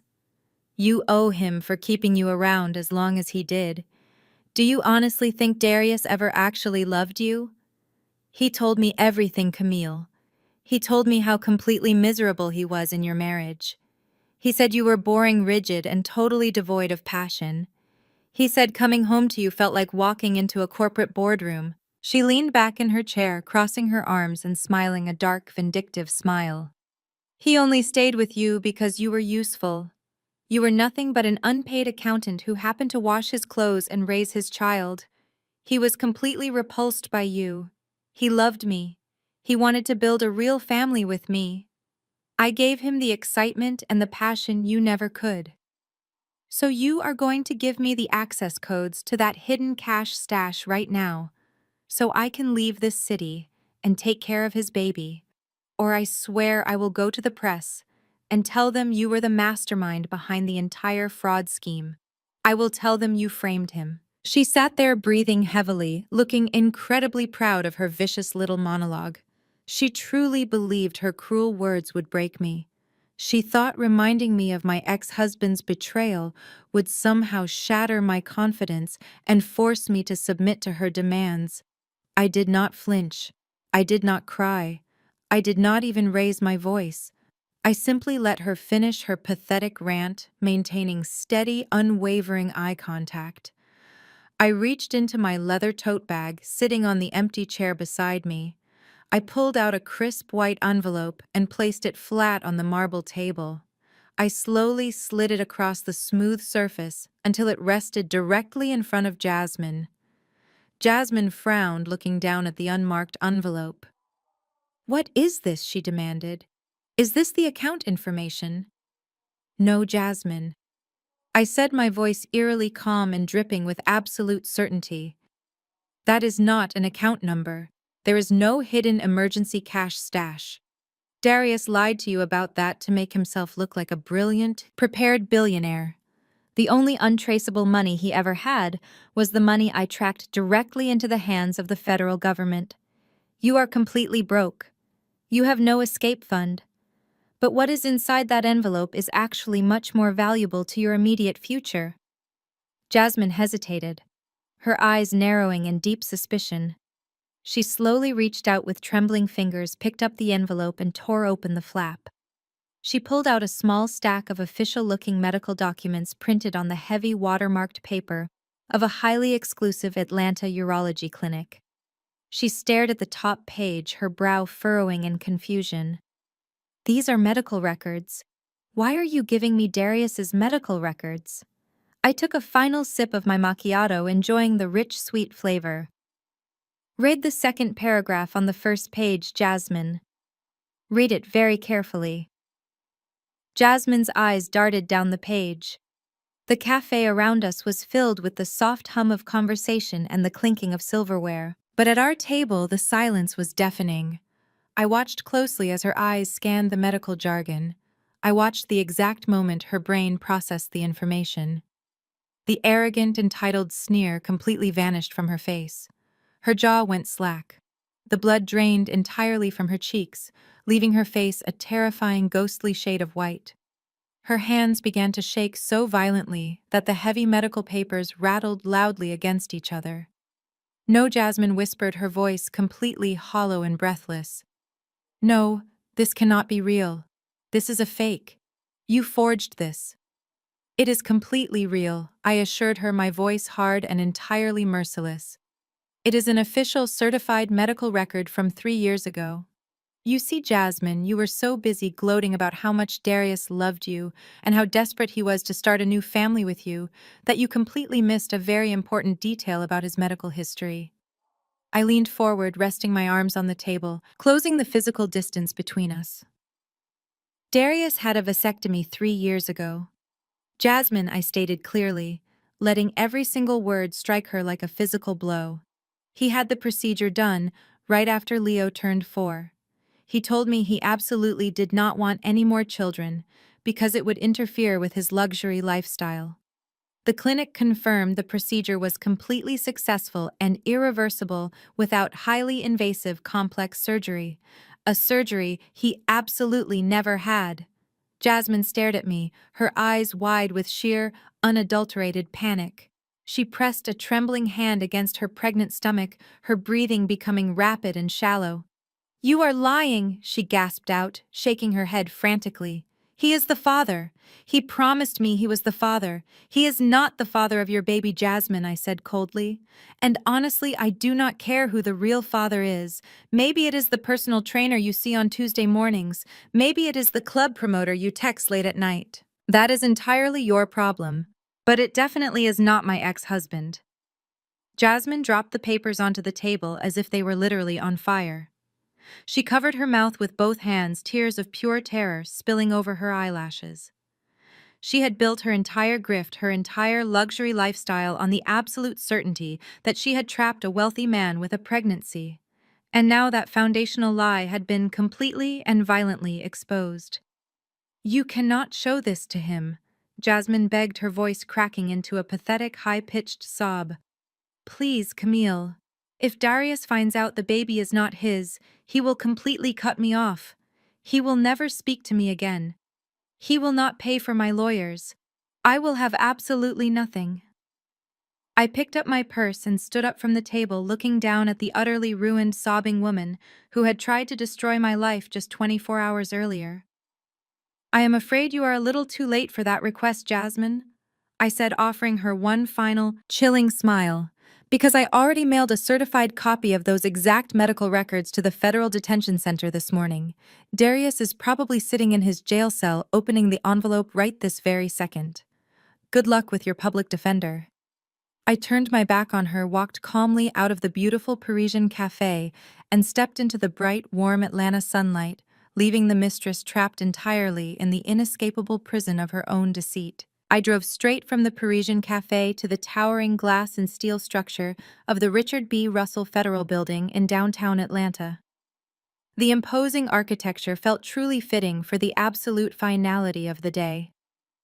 I parked my modest car in the secure underground lot, clipped my temporary federal visitor badge to the lapel of my gray blazer, and took the private elevator up to the 16th floor.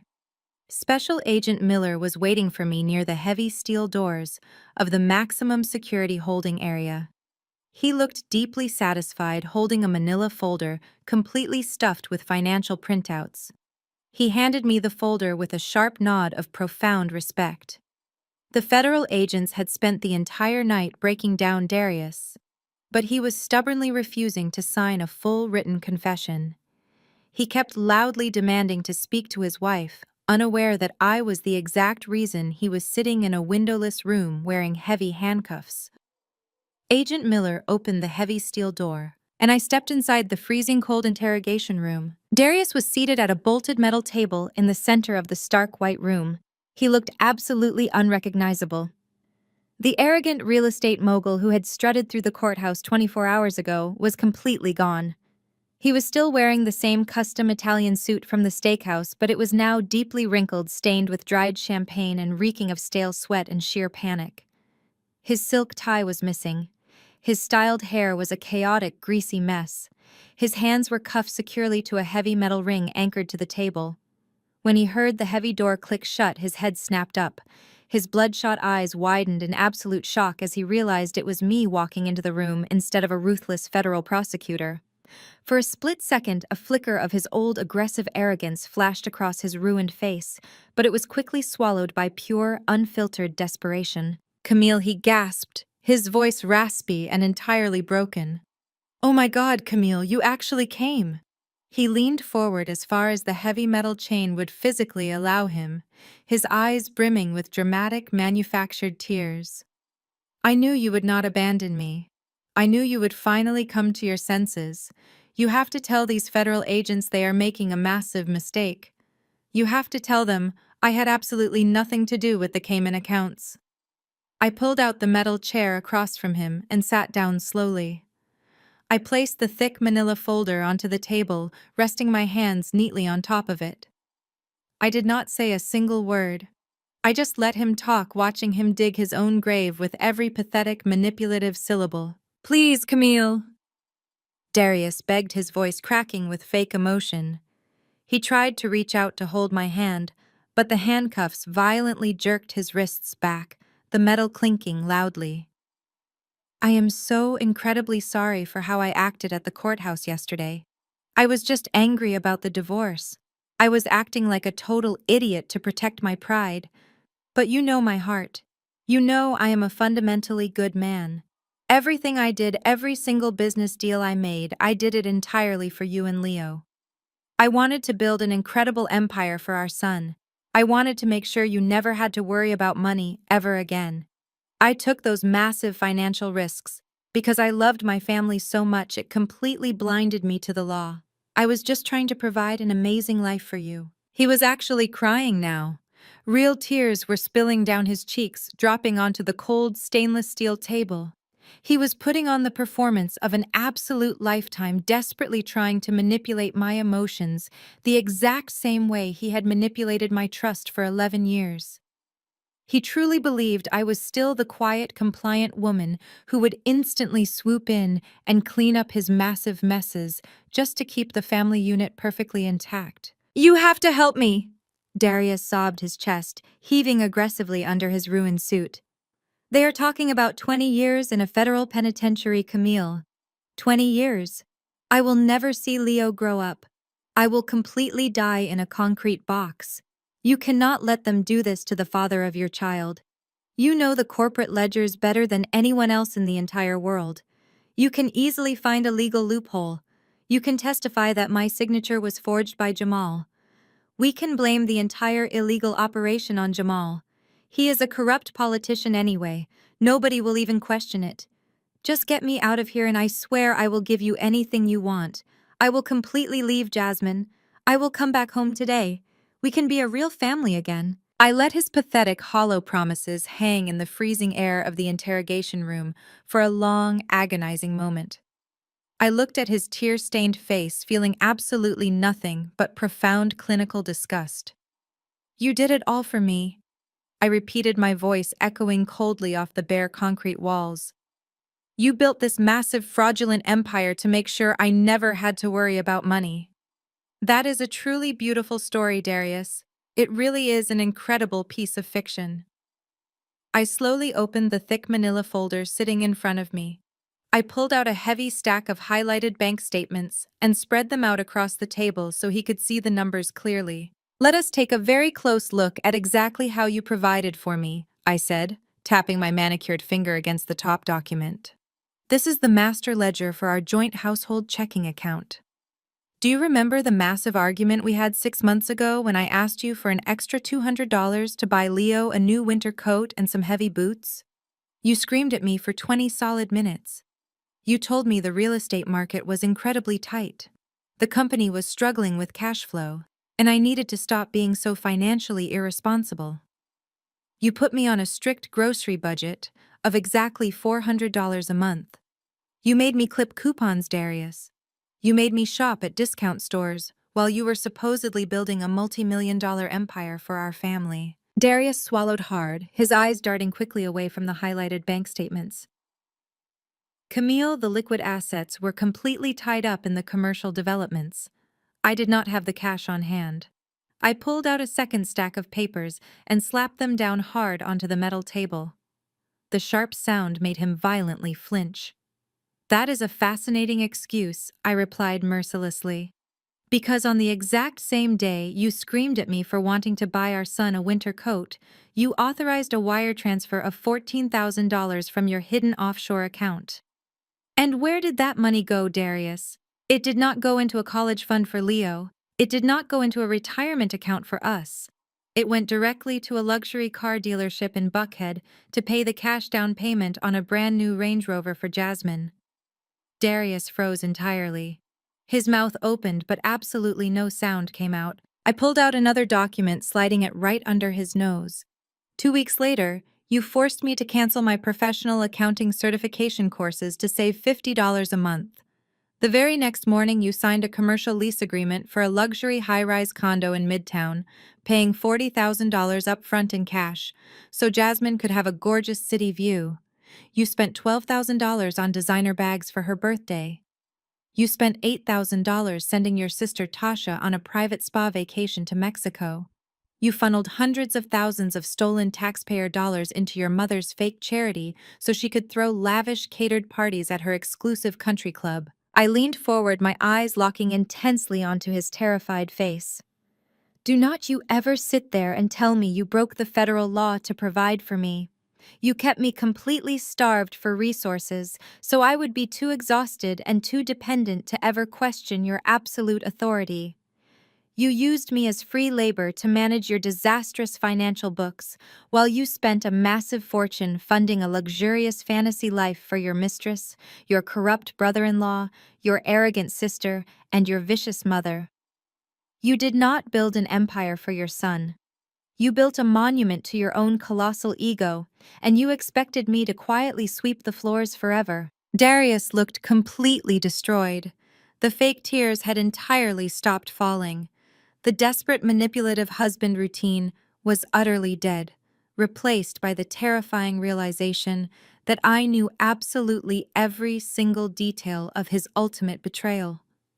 He looked down at the financial documents scattered across the table, his chest rising and falling, in rapid, incredibly shallow breaths.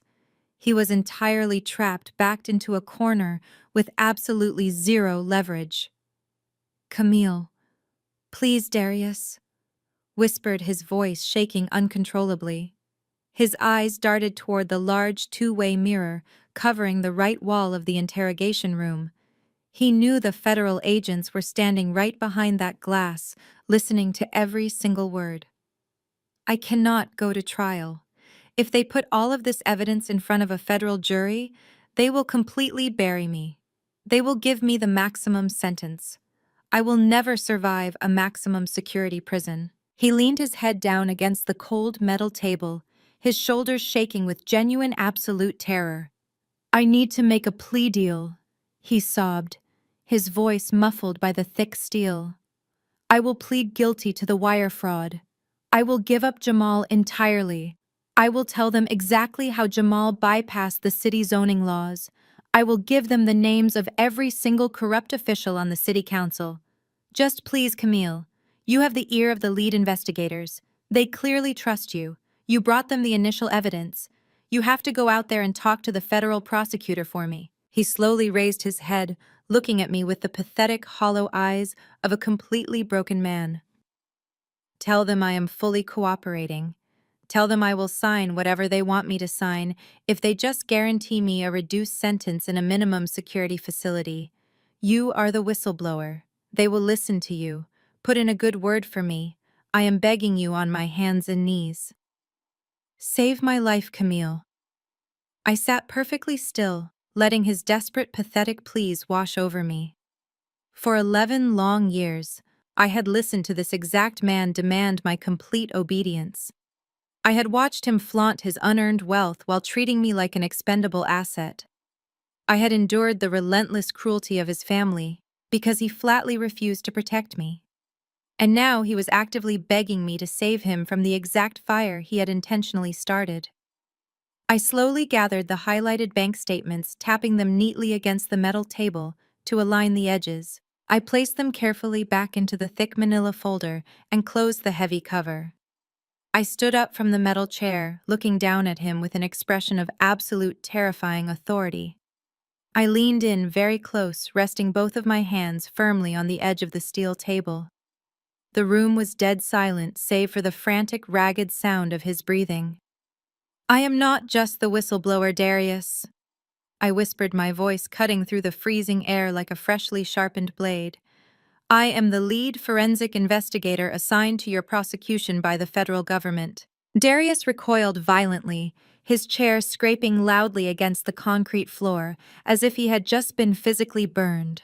The sheer magnitude of his absolute defeat finally settled into his eyes. He realized I was not just a witness handing over documents. I was the architect of his entire federal prosecution. I did not wait for him to beg anymore. I simply picked up my manila folder, turned on my heel, and walked out of the interrogation room, leaving him completely alone with his shattered reality. 3 weeks later, the spectacular implosion of the Sterling family reached its absolute peak inside a sterile, heavily guarded deposition room at the federal courthouse. The government had gathered all the key players to officially record statements before the grand jury indictments. I sat quietly in the corner next to Special Agent Miller and the lead federal prosecutor, watching the toxic family completely devour each other. The room was suffocatingly tense. Darius sat at the far end of the long conference table wearing a bright orange prison jumpsuit, his wrists shackled to a belly chain. He looked completely hollowed out, the luxury real estate mogul completely erased by 21 days in federal lockup. Directly across from him sat Jamal, sweating profusely through his cheap off-the-rack suit. Jamal had brought his own ruthless defense attorney, having aggressively scrambled to secure a plea deal the absolute second he realized the FBI had my audio recordings. Tasha sat a few chairs down, refusing to even look at her husband.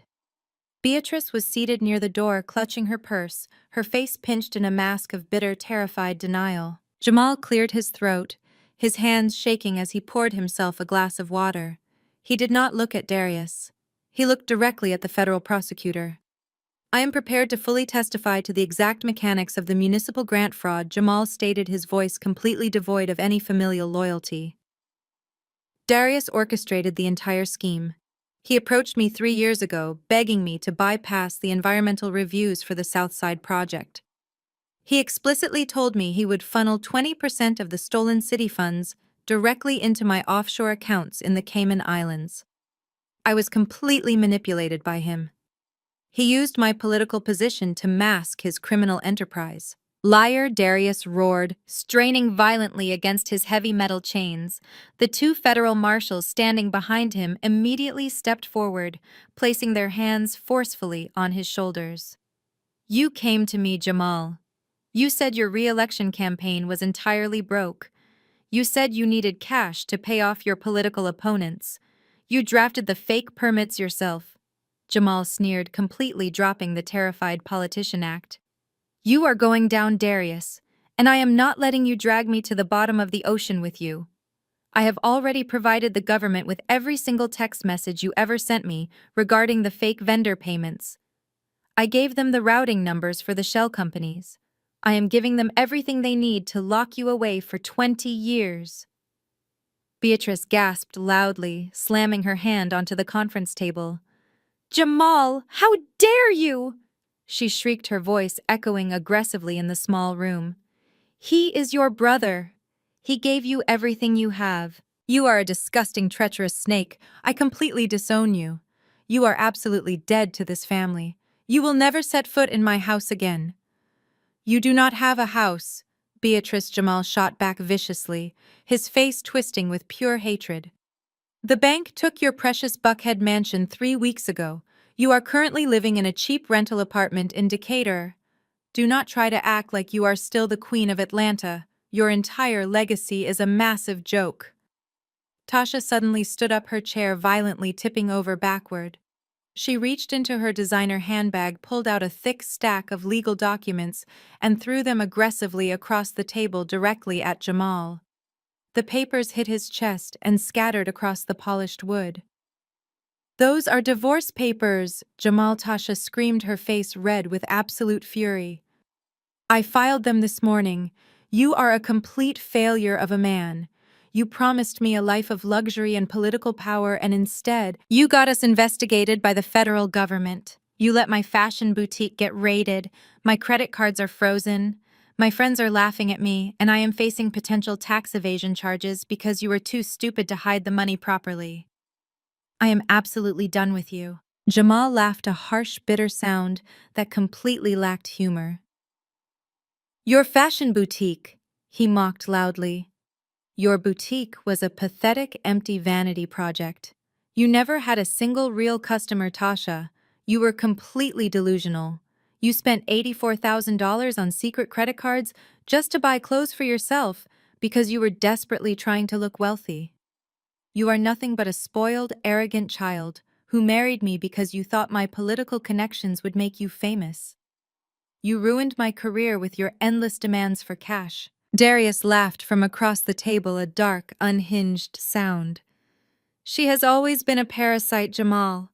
Did you really think she loved you?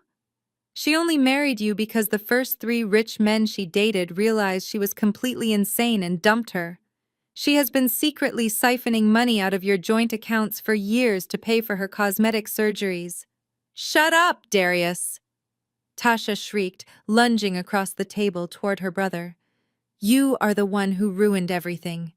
You were so incredibly jealous of Jamal's political power that you intentionally involved him in your illegal schemes just to prove you could control him. You always hated the fact that Mother loved him more than she loved you. The deposition room completely devolved into a chaotic, vicious war zone.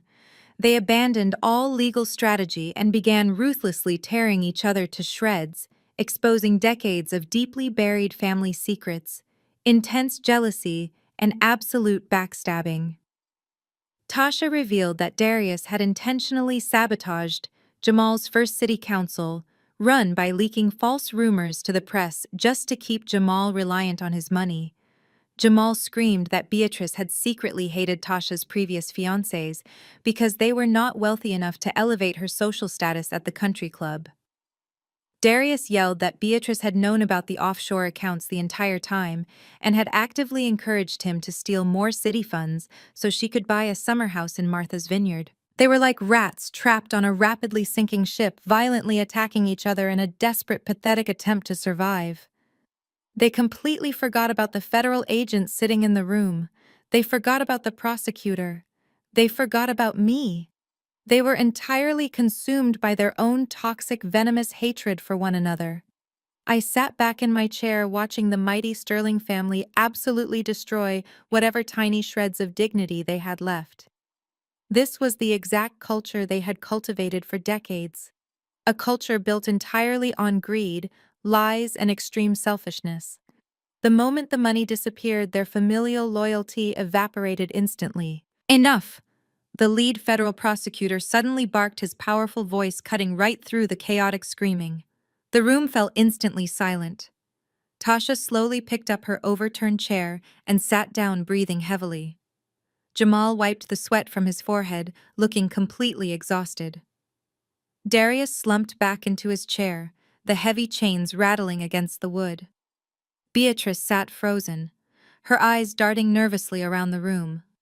The prosecutor stood up, picking up a single heavily redacted document from his file.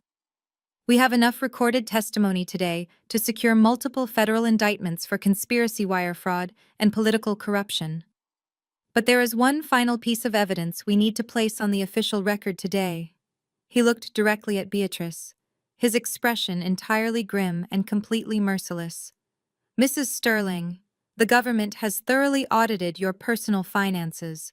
We understand that your home was seized as collateral for the fraudulent commercial loans. However, we also reviewed the status of the private retirement fund your late husband left for you, a fund that was originally valued at roughly $1.2 million. Beatrice sat up perfectly straight, suddenly looking incredibly defensive. My retirement fund is completely separate from the real estate company. It is held in a secure trust. You have absolutely no legal right to freeze my personal survival money. I need that money to live. The prosecutor shook his head slowly. We did not freeze your retirement fund, Mrs. Sterling. Beatrice frowned, total confusion washing over her wrinkled face. Then why are you bringing it up in this deposition? Where is my money? The prosecutor turned his gaze slowly toward Darius. Darius had completely stopped breathing. His eyes were wide with sheer, absolute terror. He was violently shaking his head back and forth, silently begging the prosecutor not to say the next words. Your money is entirely gone, Mrs. Sterling. The prosecutor stated clearly, the words hitting the silent room like a physical blow. The account balance is exactly zero. Beatrice gasped, clapping her hand over her heart. That is absolutely impossible. I have not touched that money in 10 years. Darius manages that trust account for me. He promised me it was growing in a high-yield investment portfolio. He lied to you, the prosecutor said coldly. 2 years ago, Darius forged your signature on a complete withdrawal authorization. He completely drained the $1.2 million from your secure retirement trust. He did not invest it. He used every single penny of your survival money to purchase the luxury high-rise condo in Midtown Atlanta, the exact same condo where his 24-year-old mistress Jasmine is currently residing. The absolute silence in the deposition room was deafening. It was a thick, heavy, suffocating silence that completely paralyzed everyone at the table. Tasha covered her mouth, staring at her brother in absolute, unadulterated horror. Jamal looked at Darius as if he were looking at a complete stranger, completely repulsed by the sheer depth of the betrayal. Beatrice did not scream. She did not yell. She slowly turned her head to look at Darius, her golden child, the son she had defended, protected, and worshipped for his entire life. The son she had treated like a king, while treating me like absolute garbage. The son who had secretly stolen her entire life savings to buy a luxury apartment for a pregnant influencer. Darius could not even look her in the eye. He stared down at his handcuffed wrists, tears of pure shame falling onto the table. Beatrice opened her mouth to speak, but no sound came out. Her eyes rolled completely back into her head. Her body went entirely limp and she violently collapsed sideways out of her chair, hitting the hard floor of the deposition room in a dead faint. The heavy thud of Beatrice hitting the floor was the final punctuation mark on the Sterling family legacy. Medical personnel were immediately called into the deposition room, but the damage was already permanently done. When they loaded the unconscious matriarch onto a stretcher, nobody in her family even stood up to accompany her to the hospital. Tasha was too busy violently sobbing over her impending divorce and her complete financial ruin. Jamal was staring blankly at the wall, completely paralyzed by the realization of his destroyed political career. And Darius simply sat at the conference table, his head buried in his handcuffed hands, entirely consumed by his own catastrophic failure. That was the last time I ever saw them in the same room together as a family. They had completely devoured each other. 7 agonizing months later, the bitter winter wind whipped against the heavy concrete pillars of the federal courthouse. It was officially Judgment Day. The media circus surrounding the trial had been absolutely relentless. The spectacular downfall of a prominent city councilman and a wealthy real estate mogul had dominated the Atlanta news cycle for over half a year. But today, the television cameras were not allowed inside the courtroom. Today was reserved strictly for the cold, unyielding hammer of federal justice. I walked through the heavy oak doors of the courtroom wearing a sharp, tailored black suit. I took my seat in the front row, sitting directly behind the federal prosecution team. I was not there as a grieving ex-wife. I was there as the lead forensic investigator who had successfully guided the government through a massive maze of offshore accounts, fake vendors, and stolen municipal grants. The courtroom was packed to absolute capacity, but it was dead silent. Tasha sat a few rows behind me, completely unrecognizable. The designer clothes and expensive jewelry were entirely gone, replaced by a cheap, oversized sweater and unwashed, messy hair. She looked entirely broken, having narrowly avoided her own prison sentence by aggressively testifying against her brother and her husband. Jasmine was nowhere to be seen. She had vanished from Atlanta entirely the moment the federal accounts were frozen, leaving Darius with absolutely nothing but a hollow memory of her fake affection. Beatrice was also absent. After suffering a severe panic attack during the deposition, she had been moved into a state-funded assisted living facility, completely stripped of her wealth, her mansion, and her powerful country club friends. She was living the exact life she had ruthlessly mocked my own parents for enduring. A heavy wooden door near the judge's bench swung open. A pair of armed federal marshals escorted Jamal into the room. He was wearing the standard bright orange jumpsuit of a federal inmate. His charismatic politician's smile was entirely gone, replaced by a gaunt, hollow expression. He shuffled to the defense table, the heavy chains around his ankles clinking loudly against the polished floor. A moment later, the door opened again and Darius was led into the courtroom. He looked absolutely terrible. The sleek, arrogant billionaire who had popped champagne at the steakhouse was completely dead. His hair was thinning and entirely graying at the temples. His posture was severely hunched, as if the physical weight of his crimes was actively crushing his spine. He slowly took his seat next to his public defender, refusing to make eye contact with anyone in the gallery. He did not look for his sister. He did not look for me. He just stared blankly at the heavy wooden desk in front of him. "All rise," the bailiff announced loudly. The Honorable Judge Marcus Harrison walked into the courtroom, his black robes billowing behind him.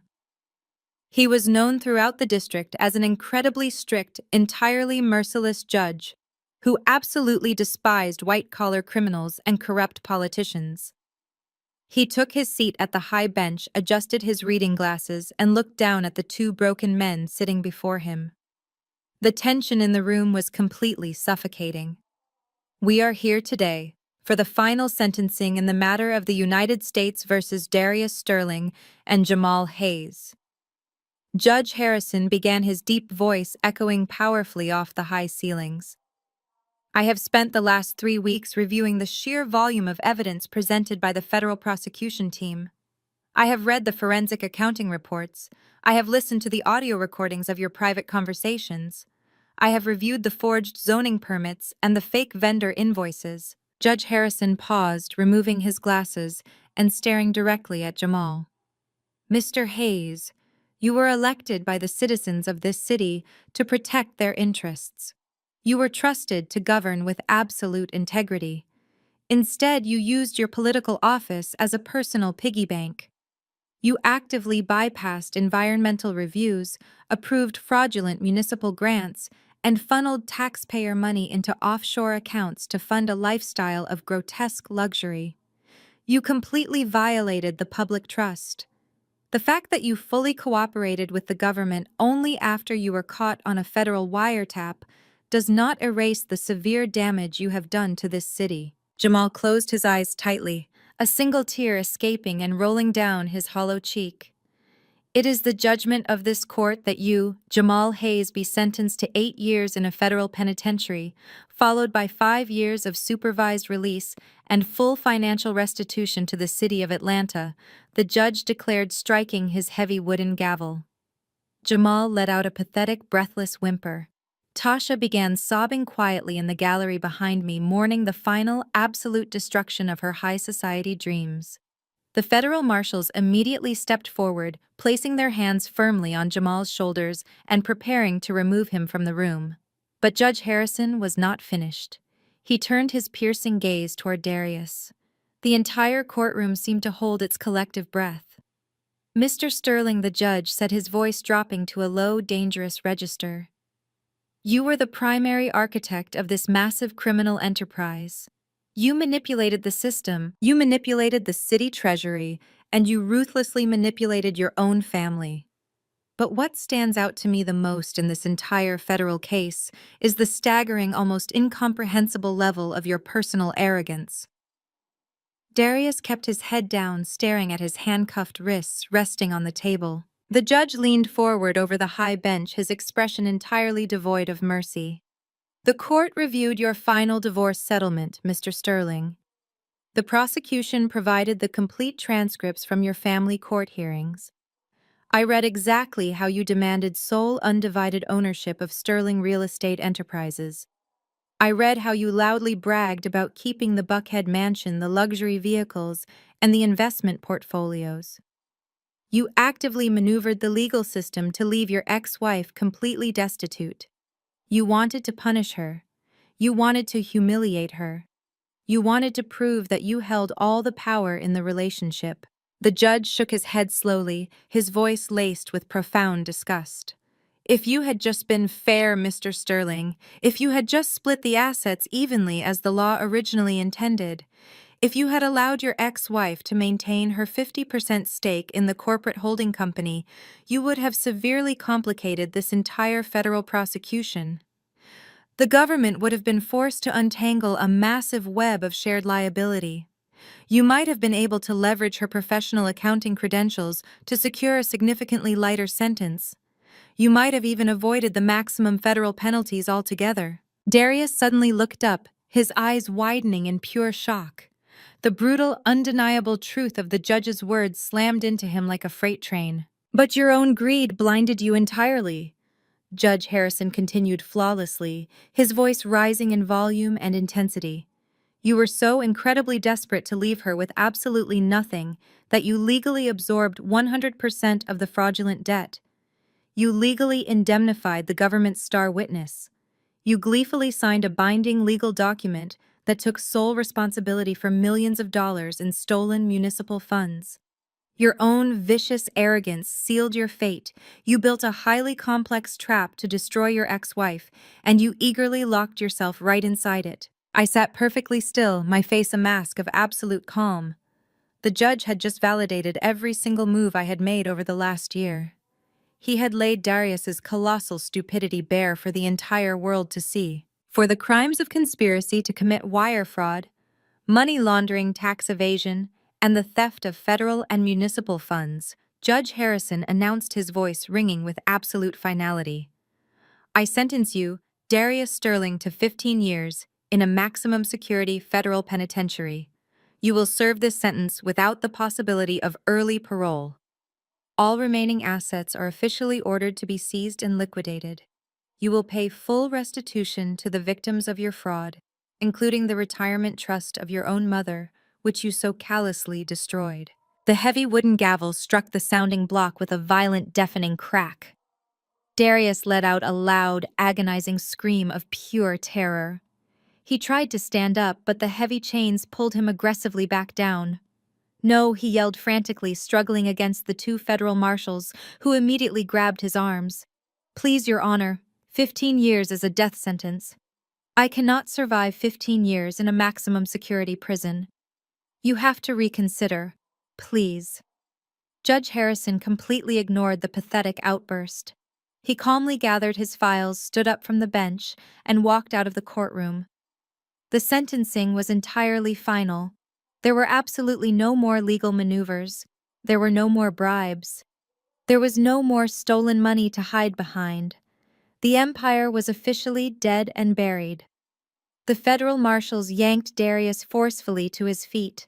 They began to drag him away from the defense table, leading him toward the heavy steel holding door at the side of the courtroom. The clinking of his heavy chains echoed sharply across the silent room.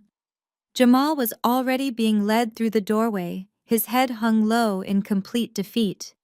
Just as the marshals pulled Darius toward the exit, he aggressively dug his heels into the polished floor, forcing them to pause for a brief second. He twisted his body around his desperate, terrified eyes, frantically scanning the crowded gallery. He was looking for me. His eyes finally locked onto mine. He looked absolutely pathetic. His face was soaked in tears, his mouth trembling uncontrollably. In that fleeting, agonizing moment, I saw the true realization hit him. He realized that the quiet, compliant woman he had constantly abused and underestimated was the absolute master of his total destruction. He realized that the luxury life he had stolen was entirely gone, replaced by a tiny concrete cell where he would spend the next 15 years of his miserable existence. He looked at me silently, begging for a single ounce of sympathy. He wanted me to cry. He wanted me to show some sign of lingering emotional attachment. He desperately wanted to know that he still mattered to me in some twisted way. I did not smile. I did not frown. I did not offer him a single shred of emotion. I looked at his completely broken face with the cold, clinical detachment of a stranger observing a fascinating insect. I calmly picked up my leather purse from the wooden bench. I turned my back on him entirely, completely erasing his existence from my line of sight. Camille Darius screamed, his voice cracking violently as the marshals violently shoved him through the heavy steel door. I did not look back. The heavy metal door slammed shut with a loud, echoing boom, cutting off his desperate scream completely. I walked gracefully down the center aisle of the courtroom, the rhythmic sound of my heels tapping against the floor sounding like a quiet, beautiful victory march. I pushed open the heavy oak doors and stepped out into the bright, cold Atlanta morning entirely free. 6 months later, the bitter cold of that winter morning had completely melted away, replaced by the bright, warm sunshine of an Atlanta summer. I stood quietly holding a steaming cup of artisan coffee, looking out through the massive floor-to-ceiling glass windows of my brand-new corner office. The view was absolutely spectacular. I could see the entire downtown skyline stretching out beneath me, a sprawling network of steel and glass that I now surveyed from the very top. I was no longer the quiet, subservient wife, hiding in the dark basement of a suburban mansion, frantically trying to balance the fraudulent books of a corrupt real estate firm. I was officially a senior partner at one of the most prestigious forensic accounting firms in the entire state of Georgia. My name was permanently etched into the heavy frosted glass of the double doors leading into my suite. The federal takedown of the Sterling family empire had not just been a personal victory for me. It had been the most highly publicized financial scandal in the history of Fulton County. Because of the meticulous, undeniable evidence I had provided to the Federal Bureau of Investigation, the United States government was able to successfully recover over $30 million in stolen municipal grants, unpaid corporate taxes, and laundered campaign funds. The operation was a massive, flawless success for the Department of Justice, and the federal government is incredibly generous to the people who help them recover their stolen money. I walked slowly back to my massive mahogany desk and looked down at the officially sealed document sitting right in the center of my leather blotter. It was a formal notification from the United States Treasury. As the primary whistleblower and the lead forensic investigator who had cracked the entire case wide open, I was legally entitled to a percentage of the recovered funds. The government had officially awarded me a whistleblower bounty of exactly $4.2 million. The money had cleared my secure personal bank account that very morning. I had walked out of that divorce courtroom with absolutely nothing but my son and a shredded $5,000 check. 6 months later, I was a multimillionaire, entirely self-made, completely independent and untouchable. That weekend, the warm summer air carried the rich, comforting smell of roasted garlic and smoked brisket across the sprawling green lawns of my brand new home. I had not bought a flashy, obnoxious mansion in Buckhead to show off to a bunch of shallow country club socialites. Instead, I purchased a beautiful historic estate on 3 acres of private wooded land in the quiet suburbs. It had a massive wrap around porch giant oak trees shading the driveway and a huge backyard where my son could run completely free. It was Sunday evening and I was hosting a dinner party. But this dinner was absolutely nothing like the toxic, suffocating Sunday dinners I had been forced to endure with Beatrice and Tasha. There was no fake, arrogant bragging. There were no vicious, passive-aggressive insults thinly veiled as jokes. There was no desperate need to pretend we were better than anyone else. I stood on the back patio smiling genuinely as I watched the scene unfold in my backyard. Leo was running across the thick green grass, laughing hysterically as he played an intense game of tag with the children of my closest friends. The adults were gathered around the large, rustic wooden table on the patio, passing heavy bowls of homemade macaroni and cheese, fresh collard greens, and thick slices of perfectly smoked meat. Special Agent Miller, who had become a genuinely good friend after the trial, was sitting at the end of the table laughing loudly at a joke my new business partner had just told. The air was completely filled with real, authentic joy. It was a group of people who actually valued me for my mind, my strength, and my character, not for what I could secretly do to cover up their flaws. I looked at my son, his face glowing with pure happiness. He was completely safe. The dark, poisonous cycle of the Sterling family's narcissistic abuse had been entirely broken. He would never be taught to measure his worth by the designer clothes on his back or the price tag of his car. He would be raised with integrity, honesty, and genuine love. I had completely successfully shielded him from a family that would have eventually destroyed his soul. I took a slow sip of my red wine, feeling the cool evening breeze brush against my face. I stepped away from the lively noise of the dinner table, walking a few paces out onto the soft grass. I looked back at my beautiful home, the warm golden light spilling out from the large windows, illuminating the people who truly mattered to me. I thought about Darius, sitting in his tiny cold concrete cell. I thought about Beatrice living in her cramped state-funded apartment. I thought about Tasha desperately trying to avoid bankruptcy and Jamal watching his political career turn to dust. They had brought it all upon themselves. They thought stripping me of my title as a wife would leave me with nothing. They thought I was just a quiet, uneducated peasant who was lucky to be allowed in their presence. They thought I would crumble without their money, their status, and their powerful name.